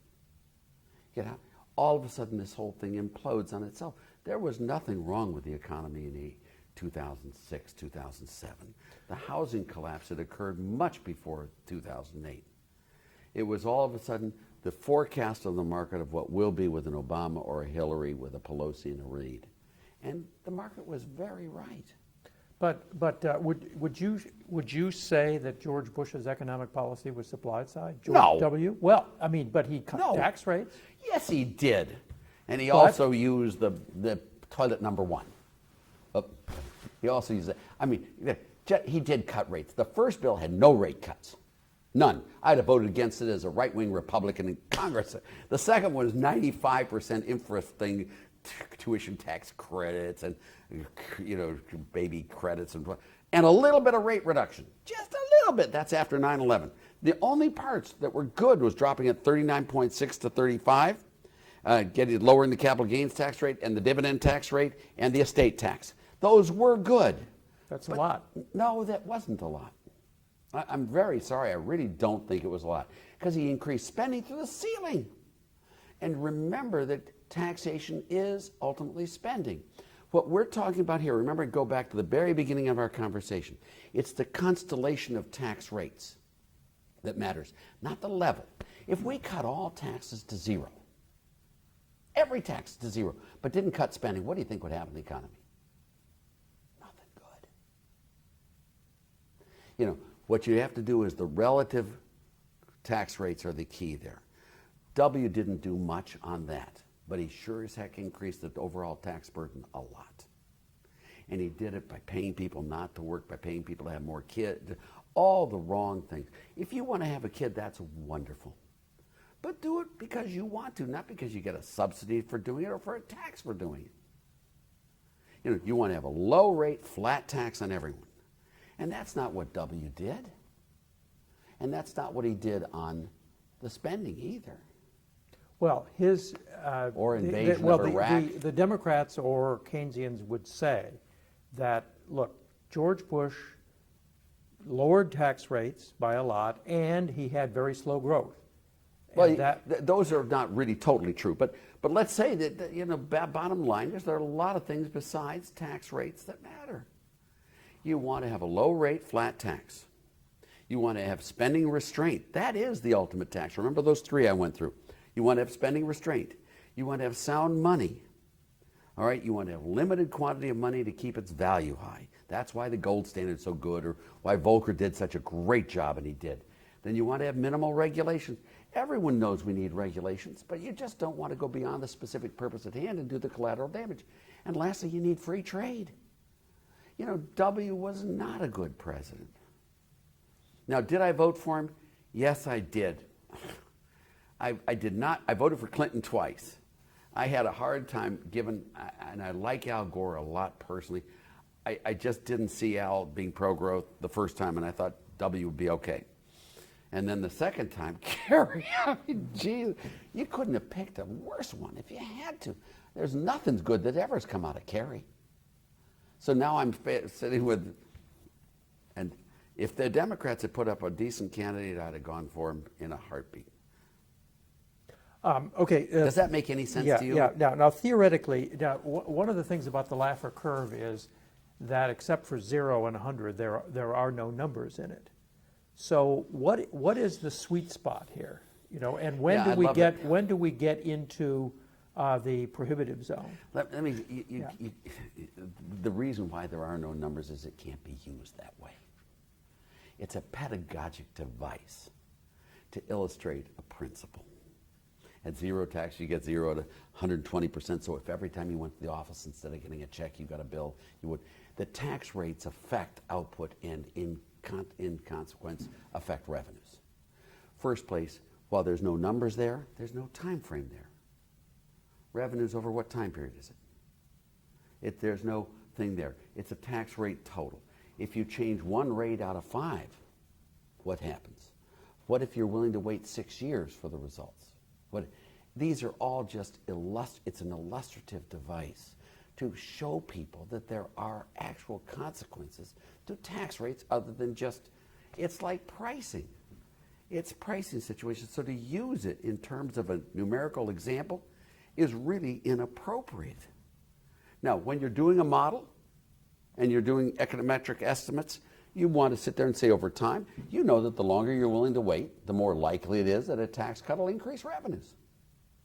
The shorter the time span, if you build a factory based upon a presumed 10% tax rate, and the day you finish the factory and you got the door just opens the door, and bam, they put a 90% rate on you. You going to close the factory down? No. But as things wear out, you're not going to replace them. It takes a long time to build a capital stock, and it takes a long time to destroy it. The time frame, the specific taxes in hand, whether they're statutory, whether they're effective tax rates. That's why this thing was just an illustrative. Before the meetings with Don and those, before I did this in class forever, is they've always presumed that if you raise tax rates by 10%, you're going to get 10% more revenues. That's not true. Now, what exactly is true? I'm not sure. But I do know what isn't true. Now they've flipped it over on me now, where now you say every tax cut raises revenues. That's not true. All I'm saying is, I started off this game by saying every tax increase is not an increase in revenues. And now So they try you've never said that all tax cuts pay for themselves? Of course not. I understand economics. And if you have a tax rate reduction that is not matched by a spending reduction, it will have a lesser effect than a tax rate reduction matched by a spending reduction. Your classmate Dick Cheney seemed to believe that that all tax cuts pay for themselves. Well, you've got to talk to Dick about that, but I think Dick is a pretty cool politician. And if that's his sin, I think he's a saint totally. You look at every Democrat in the world, there's no tax rate increase that doesn't raise revenue. That's why I did the curve. not to prove that every tax rate reduction causes revenues to increase. All I wanted to say was every tax rate increase doesn't raise revenues. And never by the same percentage. Never. And I did all of these things back in the beginning of time when I wasn't on the focal point. I was after their... You see what I'm saying? Mm-hmm. Now they flipped it over, and so now I'm sitting there defending tax. I'm not a tax rate reducer. You're not a tax rate reducer. No. There's sometimes you want to raise them, sometimes you want to cut them. I think that when you have an income tax rate of 91%, you may be going a little too high. Am I going way overboard on you? No. The narrower the tax. A capital gains tax, it's such a narrow tax that you want a broad-based tax with a low rate. A narrow tax with a high rate begs for evasion, avoidance, timing changes, all of that stuff. You don't want to do that stuff. So if you were God or dictator or something like that, what would I do? What would you do? Jerry Brown's flat tax, which is what I did. I supported Jerry Brown in the primary in 1992. I wrote his tax plan, the 13% one. That was my baby. And I thought it was great. And he won the primaries. He went from 8th in the race to 2nd in the race. He would have beaten Clinton if it hadn't been for the fact he announced Jesse Jackson as the running mate going into New York. So the top marginal rate would be what? 13%. He eliminated progressive income taxes in America, got rid of all federal taxes. All of them. Payroll tax, employer and employee, Medicare, Medicaid taxes, capital gains tax, estate tax, income tax, corporate tax, all of those, all federal taxes except for sin taxes, which are there not so much to raise revenues, they are to change behavior. And in their stead had two flat rate taxes, one on business net sales and one on personal unadjusted gross income. And he made it so it was not statically revenue neutral, he made it so it was statically revenue enhancing. The revenue neutral rate was about 11.8%. He popped it up to 13% with very minimal deductions. But you have no individual deductions. You pay that 13% on the first dollar you earn and on the last dollar you earn. And most of these cases, you wouldn't even have to file a tax return. If the government pays you, if you're... So there is no more progressive income tax? No, it's gone. First serious presidential candidate since 1913 to run against the progressive income tax, Jerry Brown. Now so a plumber or a plumber's helper pays the same tax rate as a tycoon? Yes. And where's the fairness in that? Well, I think if a tycoon makes 100 times as much as you do, he should pay 100 times as much in taxes. He shouldn't pay less in taxes than you, but he shouldn't pay more than 100 times as much as you. So, but a 13% top bottom rate is a tax increase on, no, it's really on not. the poor. No, it's not. It's static revenue neutral. It would have been a tax increase with Jerry, but if you did 11.8%, which was the static revenue neutral one, it wouldn't have been. These guys have payroll taxes. You can't believe how regressive a lot of these taxes are in America. It's the income tax that's progressive. But we got rid of all federal taxes, payroll taxes, employer and employee, Medicare, Medicaid taxes, excise taxes, tariffs. All of those were gone. If you look at the actual tax codes, if you raise the highest marginal rate, you collect less revenue from the rich. Everyone knows those numbers who looks at them.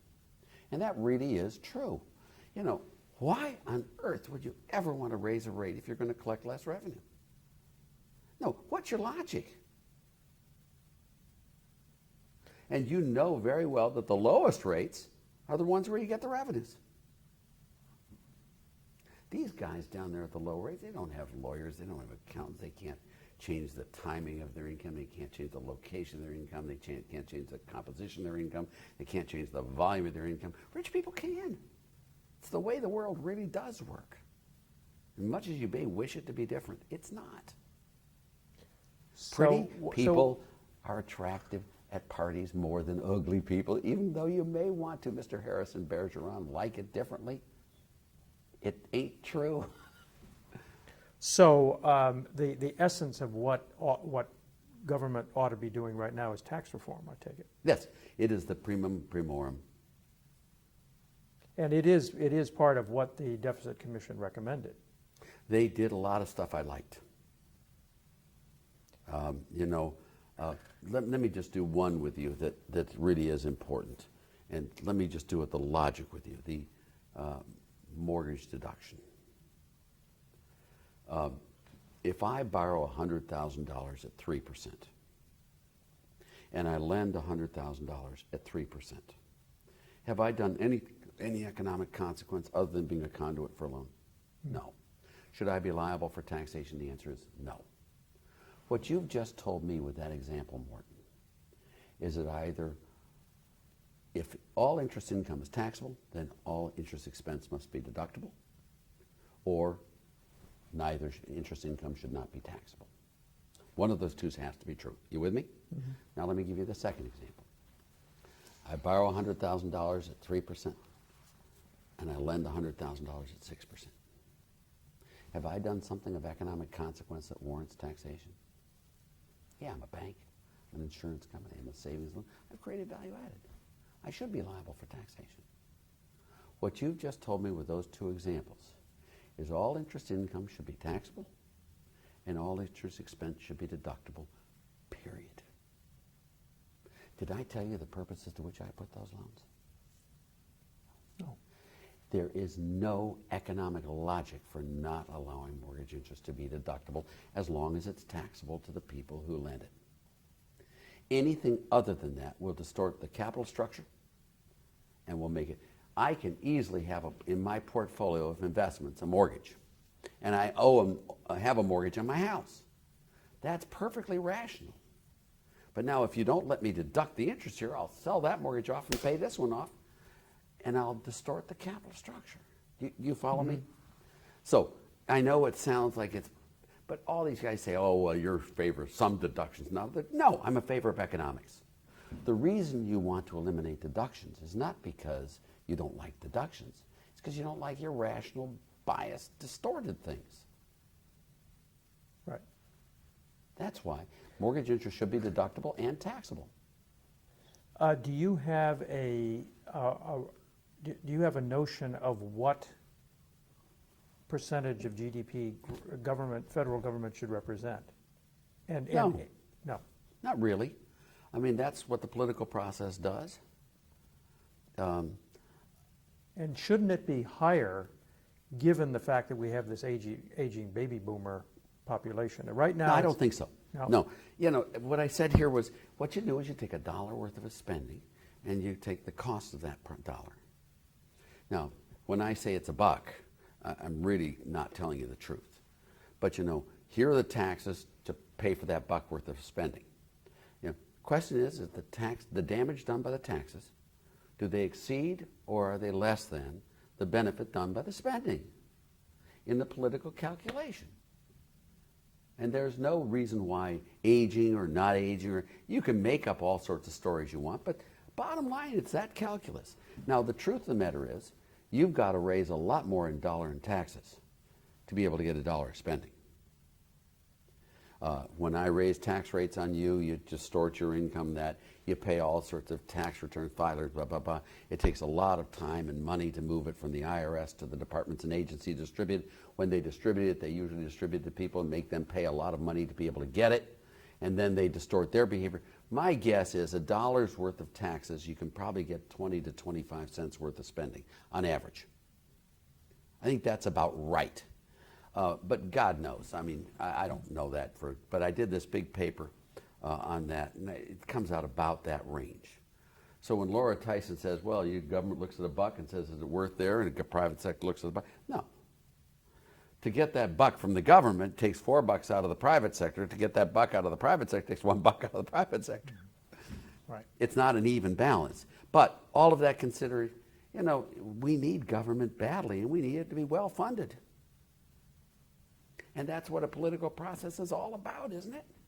So given the fact that we have this enormous debt burden, what if, again, you're God, what would you do? I mean, how do you pay off the debt? Would you like me to give you the letter, the conversation transcript of my write-up of the conversation I had with Austin Goolsbee when he called me and asked me all this? Yes, I would. I'll be glad to get that for you. Okay. You will love it. But the thing that he should do is, number one, admit that the stimulus didn't work. Everyone knows it. Secondly, say that, you know, while I supported the stimulus and it didn't work, that's very true. I wasn't the only one. All these other guys did too. And, you know, I'm no different. Then what you do is you cut government spending as fast as you can right away, instantaneously down. And then what you do is you do the reform of the tax codes, the low rate flat tax, sound money, free trade, all of that stuff, bang, right away.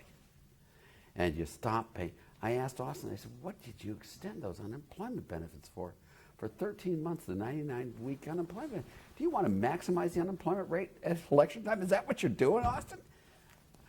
No, my guys tell me it's not that big a deal. I said, well, your guys are wrong on that, but at least recognize that it causes unemployment to go up.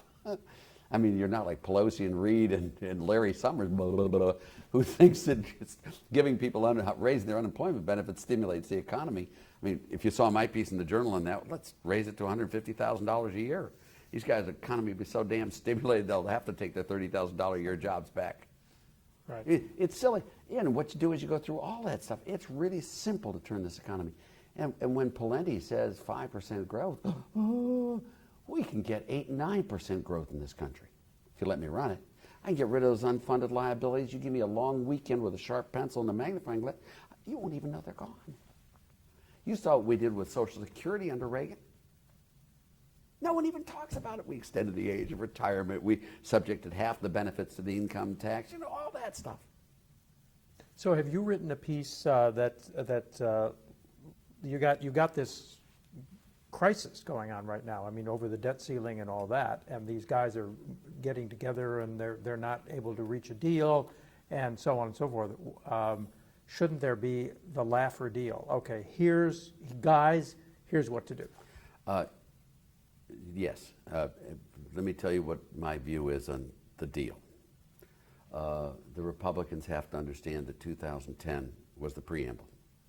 2012 is the end game. And what you have to do is make sure you don't do something that's going to be stupid and get you to be the victim. Don't do a Paul Ryan. As much as I love his budget, unless you're in charge, don't do a detailed budget. It's stupid. Because they'll attack you and make you the problem, not the other way around. So my view is that they should never actually close down government because of the debt ceiling. Now you get all you can and make them embarrass and do all that stuff, make them come back to you, beg you 3, 4 times. The example I used in my piece in the Journal, which was that I'm a kid from Cleveland, Ohio. And every year they had free beer night at Cleveland Stadium where the Indians played. And to make sure that people didn't drink too much beer, they locked all the bathrooms. Trying to control government spending with the debt ceiling is sort of like locking the bathrooms to control people from drinking too much beer. It's not a smart way to do it.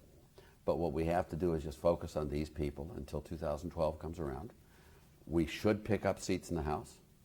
We should take the Senate, and we should take the presidency. And then we do the Ryan budget, or whatever the correct one is there. But don't propose specificity. And what about revenues? I mean, would the right deal increase the percentage of GDP that we now get in government revenue? Well, you can make it higher or lower if you want. I mean, I don't know what the right level should be. That's what the political, but I do know it should be a low rate flat tax. Mm-hmm. And I knew you should have spending restraint by having a balanced budget amendment. But I mean, so you would not do the Grover Norquist thing, where under no circumstances do you raise the level of revenue that the government collects. Well, I mean, he's no, against. I mean, no, he's even against. He's against closing tax subsidies. No, but tax subsidies are the worst. No. He's not an economist in this sense. There are times when government should be greater than X and sometimes less than X. You know, that's the whole balance here. You know, the volume of taxes and spending, the composition of spending, and the composition of taxes. That's it. Then you get the sound money, free trade, minimal regulation, blah, blah, blah, all that stuff, but that's it. There are times, probably during World War II, that we probably should have more spending as a share of GDP than we should during the 90s. No. But I don't think it has anything to do with time or anything. You want to know how to solve the problem? Are you ready for this? Mm-hmm. Can you handle the truth? The problem is really simply supply-side economics. And it's much broader than what I've talked about to you. If you have two companies, A and B, Both identical companies. I mean, they're identical in every regard. Well, one difference. A, officers and directors have big salaries, they have no stock options, and they own no stock. B, all the officers and directors have low salaries, they have a lot of stock options, and they own a lot of stock. Which one would you rather invest in? Boom, the one with incentives. Imagine the world today. You have Congressman Mr. Smith comes to Washington. Jimmy Stewart and all. Oh my God, he wants to help America. And he does. He works real hard.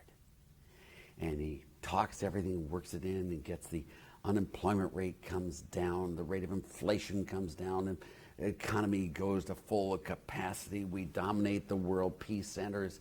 The skies shine, the fields are green, the trees blossom and bear fruit, the animals, they multiply, and the children dance in the streets. What happens to that congressman's salary? Nothing. Now his evil twin comes, and he screws everything, and the unemployment rate goes through the ceiling, the inflation rate goes through the ceiling, people are starving to death, the animals are withering out in the fields, the trees are bare, and clouds all over everywhere, and the U.S. loses its influence. What happens to your congressman's salary? Nothing. Real simple. These guys don't have skin in the game. My one solution would be to put Congress on commission.